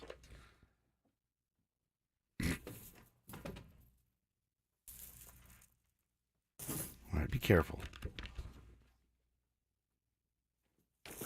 In honor of Kendrick Lamar and his Super Bowl performance, we have for you Kendrick Lamar, an off the cuff reading of. My chains have gotten all They're all tangled wonky. up. Like, Yeah, somebody's been messing with them. like someone put like cords, Yeah. like charging cords Yeah, into a inside. bag, and they've just gotten all tangled, and someone needs to unknot these things. It's it's part of the game, dude. all right. All right, you ready? Kendrick Lamar. Yeah, everybody. ready to go. I don't get music in the background or anything. give me a Okay. second. Please get We're it. doing Working it on next it. segment. Relax, relax. Oh, I'm Everyone sorry. relax. There we go. All right. Shh. God knows I am reincarnated. I was stargazing. Life goes on. I need all my babies. Yeah. Woke up looking for the broccoli. High key, keep a horn on me. That chemacy. IP ownership, the blueprint is by me. Mr. Get Off, I get off at my feet. When I hear music, it makes me dance. You got the music, now is your chance. Couldn't try me in the tri-state. Buddy pass, bet I get him splashed till he hydrated. Bounce out, know he's town, eyes dilated. I got the money and the power both gyrating. I feel good, get the out of my face. Look good, but she don't got no taste. I walk in, walked out with the safe. Mando let me know what to play. What the? I got hits, I got bucks, I got new paper cuts. I got friends, I got foes, but they all sitting ducks. Hit his turf and get cracking, double back like a deluxe, 50 deep, but he ain't deep enough. Enough a plea, there he go. Beat him up, falling from a money tree, and it grow throughout the months. Spit a loogie at the camera, speed off, yeah, at us. I feel good, get the out of my face. Look good, but you don't got no taste. I walk in, walked out with the safe. Mando let me know what to play. Squabble up, squabble up, squabble up, squabble up, squabble up, squabble up, squabble up, squabble up. Haul up, haul up. Where you from? Where you from? Hold up. Hole up. Oh, okay, fine. My bitch, my finna go dumb. Finna go dumb. Sideways. Finna go dumb. Finna go dumb. Finna. Well, why is it hole up, but now it's finna? Finna. Holy. Monk skunk. Monk skunk. Fever. I'm on one. We still going here? Thunk, baby, rocking it. Quid pro quo. What you want? Because I'm watching it. Work on the floor. Let me know if you clocking it. Brody won't go, but I know that he popping it. It was woof. Tickets on sale till I silenced it. Pipe down, young. These some whole other politics. Bitch with him and some bitch and him. There's a lot of bitch. Don't get him. He got kids with him. My apologies. Ghetto child. It was Black and Milds with the Smirnoff. Yeehaw. We outside. Whoa, they about to kill him off. Blaps on blaps. It's a fact. This a brick of raw. Tell me why the rap if it's fictional. Tell me why feed if you're criminal. You're good. Okay, That's so thanks, good. Yeah, we're getting near the end anyway. Oh my God. Wow. Dude. Doesn't sound the same, I imagine, with me. No. As with Kendrick. I like blaps. My favorite part, blaps. Finna. Finna. Yeah, like fixing Hole to. up. Okay, I can see that. Like I'm fixing to finna. Oh, finna. Finna. Yeah. I mean, then hole up, not haul up. I know that rappers like to sometimes rap about the finer things in life. So I thought maybe that is true. Fina. That is finna. That was absolutely epic. Thank you to Tier 1 Cody for that epic graphic. I look good. Ben. You actually do look really cool. Not bad. You look really, really cool. Zach says, I always imagine some poor soul tuning in during this thinking it's radio broke. So good, dude. Oh, I love it. You knocked that out of the park, man. Yeah. It did feel a little word salady, though, didn't it? Yeah, very. I didn't really understand. This is one of the least penetrable, I didn't understand a lot of it. God knows. Oh. I am reincarnated. I was stargazing. Life goes on. I need her, my babies. Looking for the broccoli. A little bit different than. Woke up looking for the broccoli. Is that weed? Or is it money? Money. It's green. Right. Could be either, actually. Could be either. All right. What's the chemacy? No idea. No idea. 0.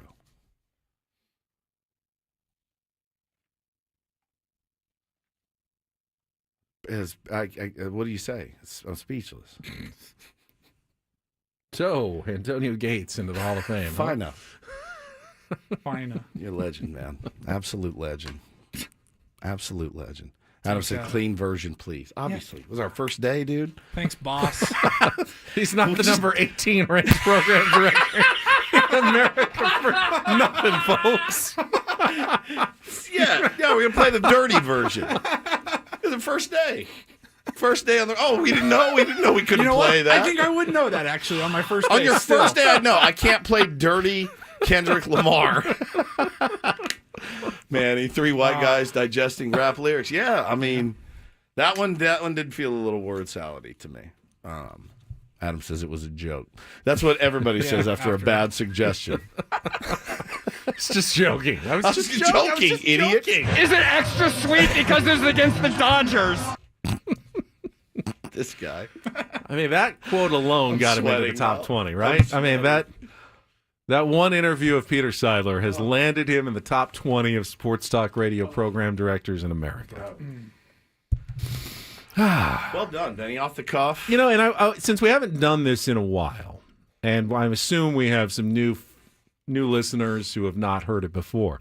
It's not our intention to make fun of the genre. I respect the genre highly. It's their intention to make fun of me.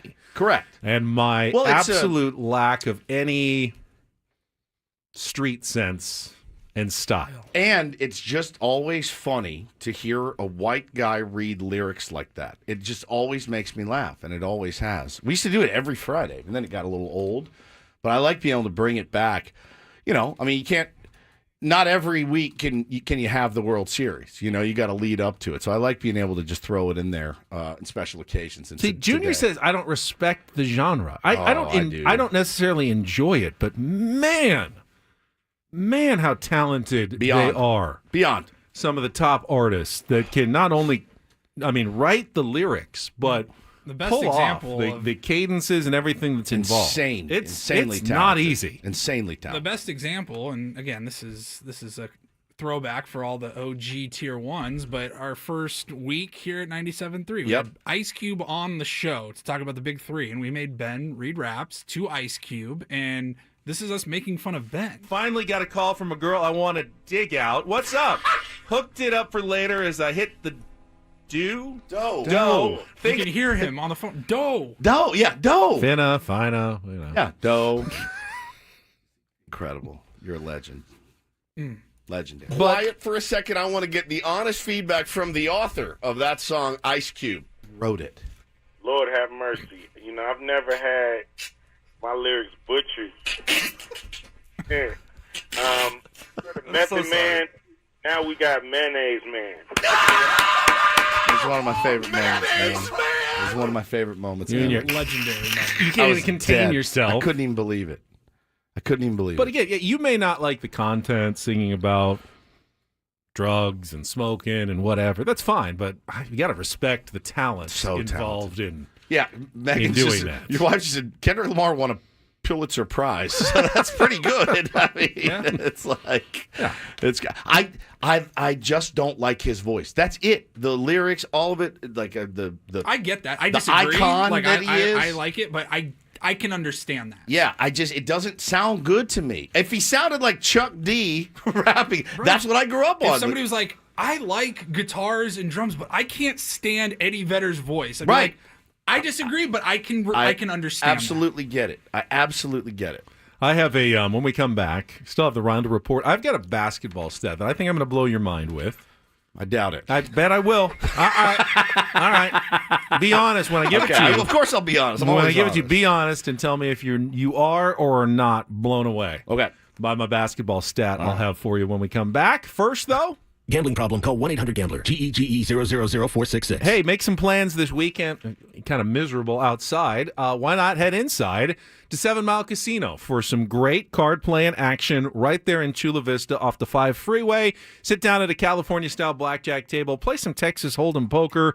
That's my game. Woods likes blackjack. Pai Gow is a lot of fun. And Baccarat, which neither of us can figure out. It's like Super Bowl squares for Woods. Well, if you woke up looking for the broccoli, you can find it at 7 Mile Casino. They literally will. You can eat it, and you can win it playing California-style blackjack over at 7 Mile Casino. Best part, just 7 minutes from downtown. So close, really, wherever you are. There's a lot of other places you can go, but they're all a bit of a piece to get out there. So that's why I like 7 Mile. It's close. It's convenient. I do believe they have beef and broccoli on the 24-hour They do. players menu with all the great Asian favorites. Woke up looking for the broccoli. You can find it at 7 Mile. You can. The brunch this weekend, spectacular Saturdays and Sundays from 9 a.m. to 3 p.m. Voted best in the South County at Sammy's. It's a great place to go with friends. Have a great time, and when the weather's nicer, you can enjoy the patio right there on San Diego Bay as well. It's 7 Mile Casino, just 7 minutes from downtown.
pressure to now blow Woods' mind This with basketball NBA stat. Man, that's a bold statement. It is, because I know you're hard to impress, especially when it comes from basketball.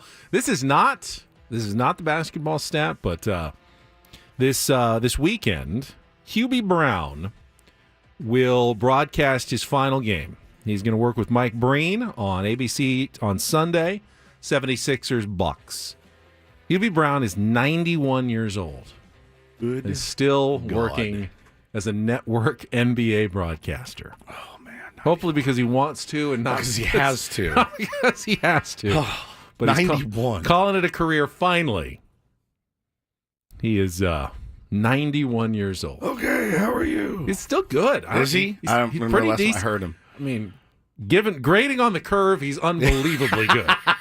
Grading on the curve, yeah. Anybody at 91. Grading just normally, he's fine. He's solid. He sounds a little old, but he still has good insight and good comments. All the marbles. He's and there. everything Oh else. yeah, he That's absolutely good. has all his marbles. God, I hope I have marbles at 71, much less 91. Hell, 51. That's 2 all right. years So away. finally, at noon yesterday, the NBA trade deadline passed. It was an exciting week for basketball fans, highlighted, of course, by the Luka Doncic, Anthony Davis trade, but had a bunch of other blockbusters. The Spurs getting De'Aaron Fox.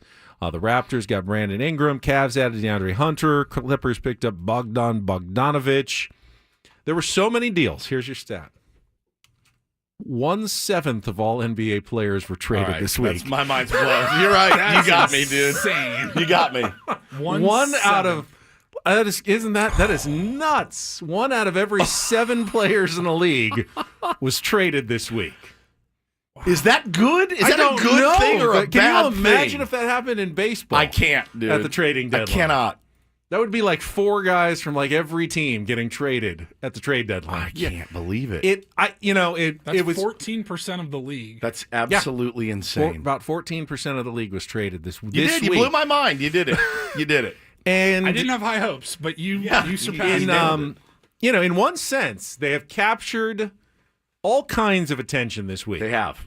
Super Bowl week supposed to be all about football. There's been a lot of basketball talk this week at the trade deadline, so that's a win. It is also very hard for fans to keep track of who's on which team. When you have that much movement, I mean, you have to basically reset everything this week and go, all right, who's playing for who? Who's playing for who? They're like different teams now. I mean, the Lakers are an entirely different team than they were last week. It's funny, dude, because it has spurned. It was the NBA. All you heard for the first few months of the year was, "Oh man, NBA is dying. They're in the tank. The ratings aren't great. Blah blah blah." And this week in particular, you have seen. I mean, I was walking through Benihana last night, and I had to stop and double take the score of the Mavericks-Celtics game, and I'm like, dude, the Mavericks are rolling right now, and Anthony Davis isn't playing, right? He did not play. Yet. No, yeah, they held on and pulled off the win. Yeah, and beat the Celtics, who are a really good team, and I'm like, I had to stop and take a look, and there's just been a lot of renewed interest in the NBA this week, which that's kind of a bummer. Hey, we have to shake up the entire league and move guys around to reinvigorate some interest in the team, or in the sport. But yeah, I don't know. That's a mind blowing stat. I mean, it really throws the rest of the season into a blender. Who's the favorite now? I mean, it's true, which is good, which is kind of cool. The best teams so far were the Cavs, the Thunder, the Celtics. Cavs, they improved. They picked up DeAndre Hunter for their playoff run, but it's hard to evaluate. I mean, the Lakers are playing really well right now, and they haven't even added Luka Doncic. Are they contenders now? Right. I didn't really see it, but you can make the argument. Are the Clippers contenders now? Do the Warriors, when Jimmy Butler shows up and, they introduced him yesterday, hasn't played yet, but do they become contenders all of a sudden? Like who? It's like the first 4 months of the season didn't really mean much. It was basically just like jockeying for some records, but everyone's pretty much in the same, somewhere between 500 and 15 games above 500. Yeah. It's now new teams that are basically starting the season over with a little staggered handicap to begin on an absolutely brand new season with new players on like half the teams that have like completely reworked their cores. LeBron stays with the Lakers. Everything around him is different.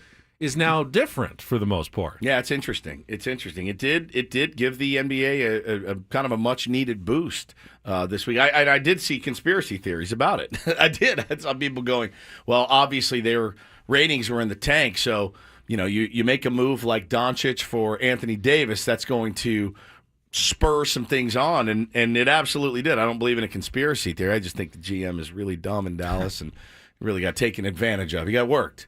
He's like what AJ did last year to the guy in Miami. Everyone was saying that the Lakers probably overpaid for Mark Williams, the center that they got from Charlotte, giving up Dalton Connect. But they underpaid. But they said, but Dallas should have gotten all those things and more from the Lakers and more for Luka. So it doesn't really matter that they gave him up. They're still coming out way ahead, because they got such a good deal on Luka Doncic. Yep, no question, man. No question. Yeah, it's interesting. How much? How many more games in regular season? Still have the All-Star break is next week. So yeah, we got a little less than half of the regular season to go. And then, the real season, the 2-month playoff. 6-month playoff season that gets underway. So there's a lot of basketball left, to be sure. College basketball this weekend, San Diego State is playing at Colorado State tomorrow. It is another one of those games. Now, Colorado State is just outside the top 75 in the net rankings, which means it's a quad 2 game. Okay. So you lose it, it kind of hurts you. You win it, it's like, okay, fine. But it's one of those tough ones, though, because they're a good team. They're just barely outside the quad 1, which is 1 to 75 for a road game. Aztecs are down to 50 in the net now. I mean, they've been steadily sinking. They were up to like 30 to 35. They've just been drop. Even with wins, they keep dropping to the point of they're on every bubble bracket. Lunardi today has them as a last 4 teams in, so you figure they lose tomorrow. They're probably on the outside looking in of the bubble. It's just a tough spot to be in. You're always just balancing over the cliff on the tightrope, trying to get to the other side in the NCAA tournament. It's going to be a really tough game. They beat Colorado State by 15 at Viejas Arena, but Colorado State's been playing pretty well since then. Say it. And there's altitude. Say involved. it. I was waiting. Oh, Moby God. Arena. The dreaded. Oh. The dreaded altitude. That's coming up in tomorrow's game. What time's the game? 7 o'clock tomorrow night. Yeah. So, you win it. Yeah. I mean, then they've staved off for another. Then they have to go to San Jose, team that they barely beat at home. They had to come back from 21 points down to beat them. No altitude. In fact, Dutcher, he was talking about this yesterday. This is very rare. So they are not coming home after Fort Collins. Just flying straight to San Jose. Going to watch the Super Bowl on Sunday in San Jose, practice there on Monday, and then play on Tuesday, which is unusual. But he said, it's not like we're going early to altitude. We're coming back to sea level, and we'll have the players with us. And so they're actually not returning home to San Diego. Saves them. They can just, travel in the morning, don't have to use one of their charter flights and just get to San Jose in leisurely fashion. Makes sense. Go watch the game, probably like a hotel ballroom altogether. And so they're not even coming home after the game tomorrow. They're staying. But these are two road games. Gotta have them, pretty critical that you get both of them. I mean, if you lost to Colorado State, I don't think it would be unsolvable, but then you definitely have to beat like New Mexico and Utah State coming back to make up for it. So, big game again for the Aztecs coming up tomorrow night. All right, well, if you are a California sports fan, good news. Underdog available to play in our state. The best app for your big game party is actually on your phone. It's called Underdog. Underdog, the best place to cash in on all your takes during the big game. Which players are going to go off, which ones are ice cold. Make your entries in just a few taps. Benny was just talking about the Aztecs. You could package in, do some higher or lower on Magoon Guath points, blocks, all the things that he's really, really been good at lately, and package it in with what will Patrick Mahomes do in the big game? Will he go higher or lower than 1.5 touchdowns? It's really, really simple. They make it a lot of fun there with their pickup game. You could win up to 1,000 times your money just by choosing higher or lower on player stats like yards, touchdowns, interceptions, and more. You cook up some entries for a shot to win real cash prizes while you watch the big game and other games. And there's the Phoenix Waste Management Open going on. If you want to get in on some golf action, too, it's a lot of fun on Underdog. Underdog, the best place to play. Pick them, download the app, sign up with the promo code WOODS. Deposit now. You'll get up to $1,000 in bonus cash instantly. That's promo code WOODS. You must be 18 and over, present in a state where Underdog Fantasy operates. Terms do apply. Concerned with your play? Call 1-800-GAMBLER or visit ncpgambling.org.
Thank you for the breaking news there, Woods, from the world of golf. Oh, yeah, Ricky Fowler just withdrew from the Phoenix Waste Management Open. The WM Phoenix Open, the biggest party in golf. It's Scottsdale, crazy. The famous 16th par 3, the stadium hole. Oh, yeah, that's underway. Second round is today. So I was watching Ricky yesterday, because you know me, I watch some golf. Yeah. He was wearing this like camo outfit. Yeah. And then he hit his ball into like a desert tree. Couldn't see him. Out of it. He couldn't see him. It was perfect. He was perfectly desert camouflaged, but now he's out of the tournament. We got breaking news in the chat here on Ben and Woods this morning. Somebody had asked Ben about the roundtables for baseball season. Ben said no official word on the roundtables, but I'd expect they will return in some form once baseball season starts. And then I guess it was just confirmed by Adam Klug that says there will be roundtables. We can't just unilaterally decide that for everybody. Who can't? Adam. It looks like he just did. Number 18 program director in the country has already gone to his head. I like to feel like I would be asked before, Yeah, like, wouldn't that be nice? I expected to moderate them again, or maybe I don't want to do it this year. Maybe I don't want to do it either. Well, we know you don't want to do it. You made that very clear. No, maybe about it. We know your thoughts on the subject. How about a rotating roundtable? How about that? Just have one of us each week go into that room Correct. and talk for an hour. You do it every 6 weeks or Monologue so. for an hour by ourselves. By ourselves. That's not really a round table. No, it's not. Can we adjust the time? I mean, are we going to get Roundtable Pizza back as a sponsor? That was know. always a nice perk. We call it something else. All kind of pizzas every morning. It's our Ben and Wood. It's our 97.3 The Fan crazy glue. As we sit in there and talk about it, hopefully they come back for it. I mean, I part of the appeal was having Roundtable Pizza as a sponsor. We didn't even get to eat it till after. We get like a Pilates studio as a sponsor. We got to come in and do Pilates instead. It's not as fun. Club Pilates. The number one Pilates roundtable. It's our Club Pilates Padres roundtable on 97.3 The Fan. Do you have the long version, Paul? Because I need it. You can't just give me, it's just a little taste. I need the whole thing. Right now, today, we're offering you 5 classes for $50 at Club Pilates. Yep. San Diego's premier Pilates studio. Club Pilates offers the most Pilates classes and reformer classes in San Diego.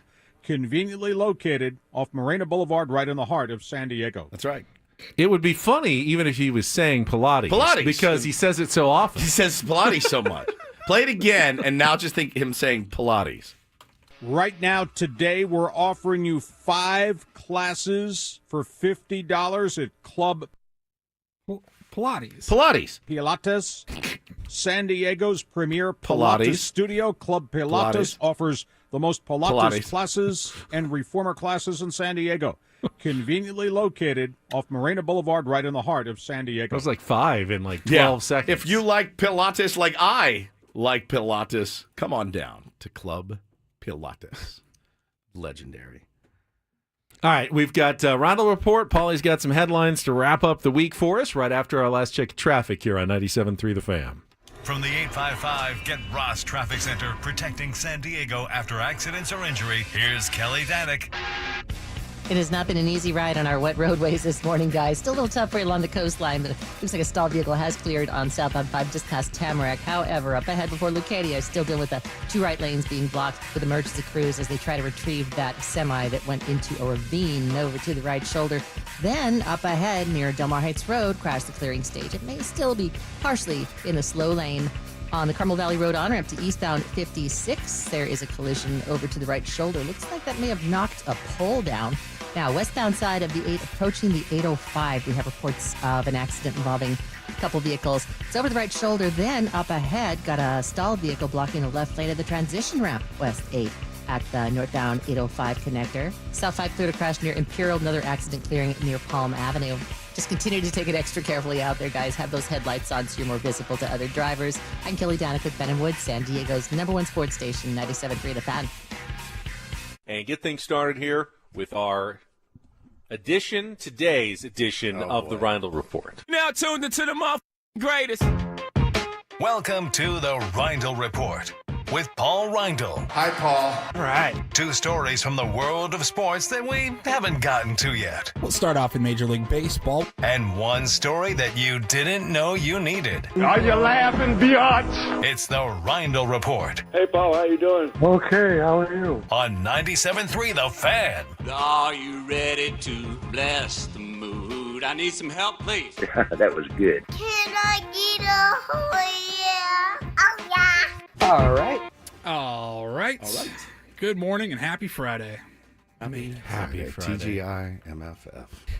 You know, Fridays are actually the toughest for me in the Reindl Report, finding stories, because the show is so loose and kind of all over the place that we kind of touch a lot of different topics. But we will start off. How about some college football news? You see, Marshall Falk, San Diego State Aztec for life, he is joining Deion Sanders at Colorado. He's going to be the running back. What? Totally missed that. Really? Yeah. Wow. How about that? That's fantastic. How'd you miss this? I totally missed it. They News to me. announced it last night, the Buffaloes did. Cool. Marshall Falk joining new running backs coach. Did you see Deion's comments? How he said he can't coach in the NFL. I saw that. Yeah. Like, you can't do it. He says the way the game's played today, at least I'm better off staying in college. And everybody said he's going to be there for, a year, 2, and he's staying. Looks like, at least for another year. He said, "Why would I be mad? These are good problems to have. You could be in a way worse situation." Oh, that was Shedeur Sanders. Sorry. Nailed it. Deion, though, I think there's a little bit of a, I don't want to say sour grapes, but not getting the Cowboys job that he talked to Jerry Jones about, that went to Brian Schottenheimer. Anytime Brian Schottenheimer beats you out for a job, you kind of want to have the old, I didn't want that job How anyway. serious was it, though? I don't know. That's the thing, is you don't know how serious it was. I don't think, honestly, I think being a college coach is tougher than being an NFL coach nowadays. Would you agree with that? Yeah, dude. The NIL. Now, more job security for a college coach. If you're doing it well, you can stay there as long as you want. But in the NFL, you don't have to, you don't have to be a teacher. You don't have to deal with You do. NIL. I mean, you still have to. Well, yeah, I mean, you do some. But I think as a head coach, you have to get guys to buy in, essentially. I've told you. I've play said for it. the team. I've You said can it. always hire coordinators who handle all the X's and O's, basically, of the offense and the defense. I think every college coach we've ever interviewed, from Steve Fisher to Brian Dutcher, I think I've asked them, how awful is it to go hit the road? The season's over. You got to go hit the road. You got to go show up. You got to shake hands. You got to kiss babies. Now you have to pay them. It's not just about, here's what we can do in our program. It's, I got to sell you. So I got to walk into your living room. Your parents are there. No, this is why we're the best fit. This is why Kansas isn't, can't provide what we can provide. It would be the worst part of the gig. The worst part of the gig. I'm a decent salesperson. I would hate it. I would absolutely hate it if I had to go out and hand pick a team or hand build a team. They're kids. They're going to change their minds. They're going to get better offers. Free agency in the NFL, draft, whatever. They're yours. They're yours. They want to come play for you. You have the money to pay them. They come. You don't have to worry about any of it. It's not my job. I just got to do X's and O's. You're right. I mean, the pressure on the NFL is great. Yeah, it's intense. And But the hours the coaching, are long. coaching Little League there's pressure. You know what I'm saying? Like, it's a whole, you take that equation out of it, pass, man. College athletics is a brave new world right now. It's like I've always said, one of the toughest jobs in sports has got to be like a minor league baseball coach. Oh, 100%. I don't remember if we talked about it when we had him on the air, but at fantasy camp, like Terry Kennedy was telling me that in 1 year he had like 60 guys come through. 50 roster moves in one minor league season we was managing. Yeah. He's like, bro, and then even the guys that he does have, he's getting calls from the big GM that's like, hey, this guy can't pitch more than 20 Don't pitches. throw him. Yeah. We're actually going to call him up to this level, so you can't It's a play this nightmare. guy. It's a nightmare, that man. Sounds horrible. It's a nightmare. Ugh. Nightmare. All right, we'll move on. This is kind of becoming a trend that I don't like at sporting events. It happens at least once or twice a year now where Dodger fans in full gear. Yeah. Yeah. Got to be. No. So you guys sent this over to me, actually. I missed this. At UMass, there was a guy that was participating it was a women's basketball game, and it was doing they have the contest where it's either a half-court shot or sometimes it's, hey, you got 30 seconds. There's different spots on the floor. If you hit one, you get a jersey. If you hit two, you get, whatever. His was layup, free throw, 3-pointer, half-court shot. Right. Okay? So big prize. This guy ended up doing it. It was free throw, layup, 3-point, half-court shot. All in 30 seconds. All in 30 seconds. So basically, you got time to maybe miss one. Like one of the layup or free throw, you get a second shot. But if you make all of them, you'll probably have one chance to shoot the half-court shot for $10,000. You're not going to get two. Now, these schools, they work with like insurance companies. Any major company does that. When we have our Ben & Woods Open, if we're giving away, a $100,000 car or something for a hole-in-one, that's insured. Like, that's how it all works. So you can see it if you're watching on YouTube. He hits the half-court shot in the time that was allotted for him, and he starts freaking out that he just won, what was it, $100,000? $10,000. 10,000, by the way. 10,000. 10,000, not 100. 10. So this guy posted, my buddy just did this. Holy crap, here's the video. And then he followed it up with an update that his friend Noah was just notified by insurance that he is not going to get that money.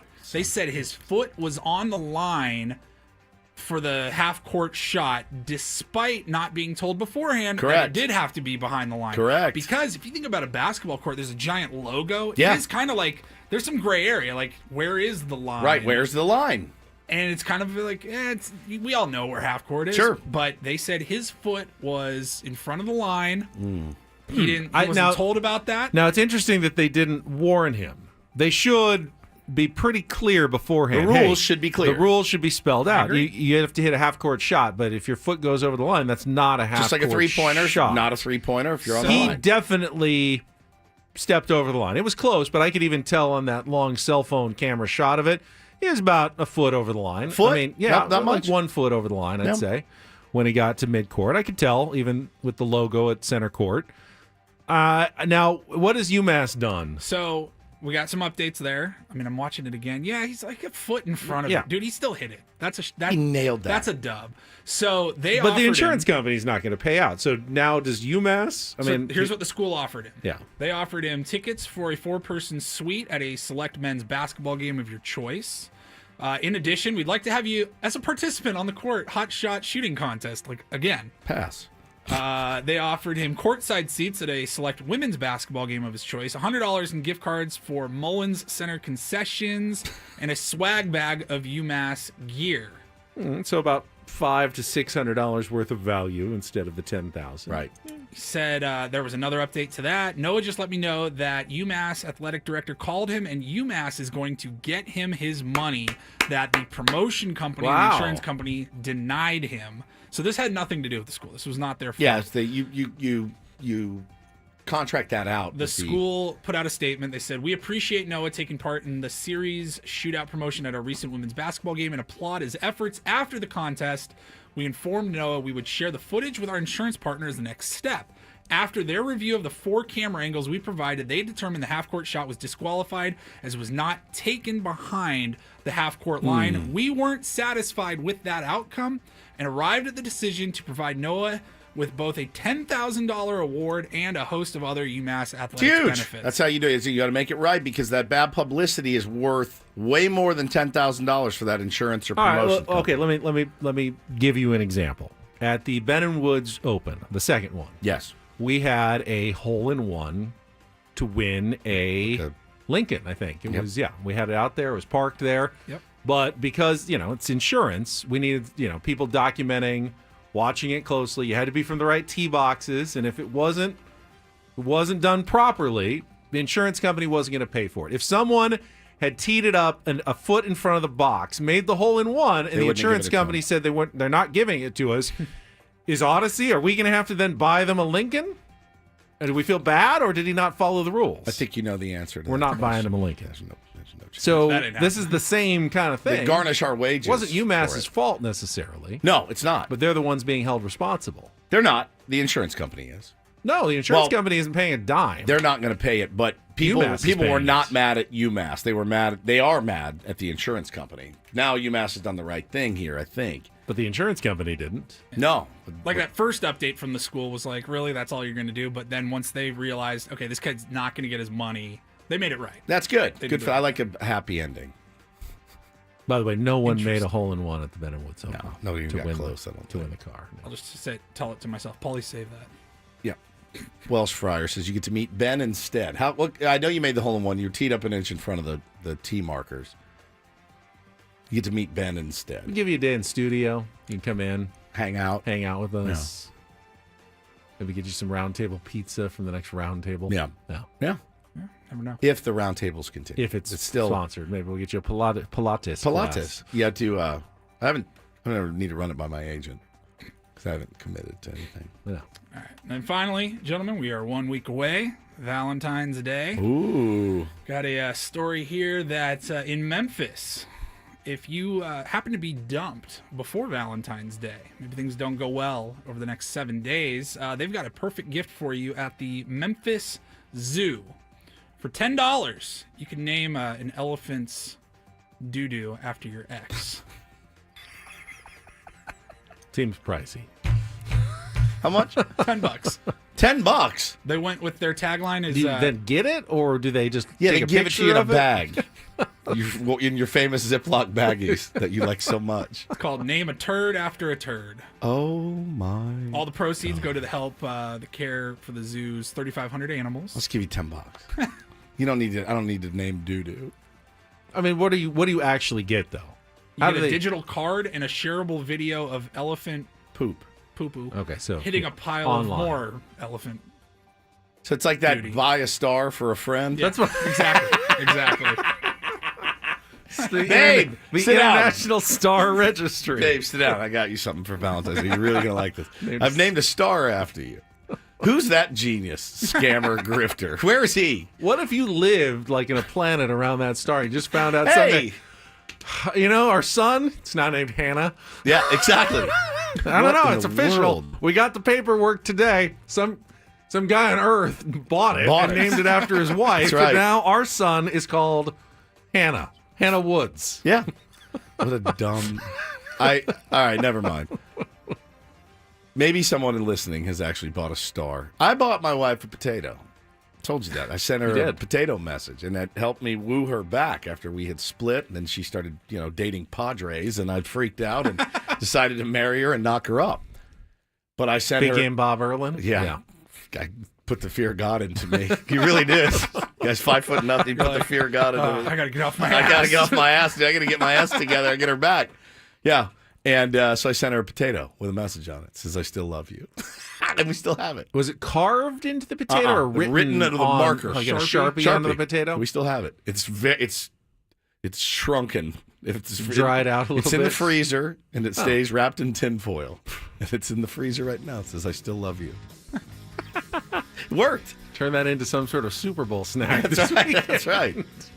You have the pickle. I have the potato. Is that Barry White over there? I see Italian Paul out there. I see Craig Elston. Annie and Elston program is coming up next. Thank you for bearing with us this week. Guess what? Spring training starts next week. Finally, we'll be back on Monday morning. For Paulie, for Woodsy, I'm Ben. Have a great weekend from all of us here at 97.3 The Fan.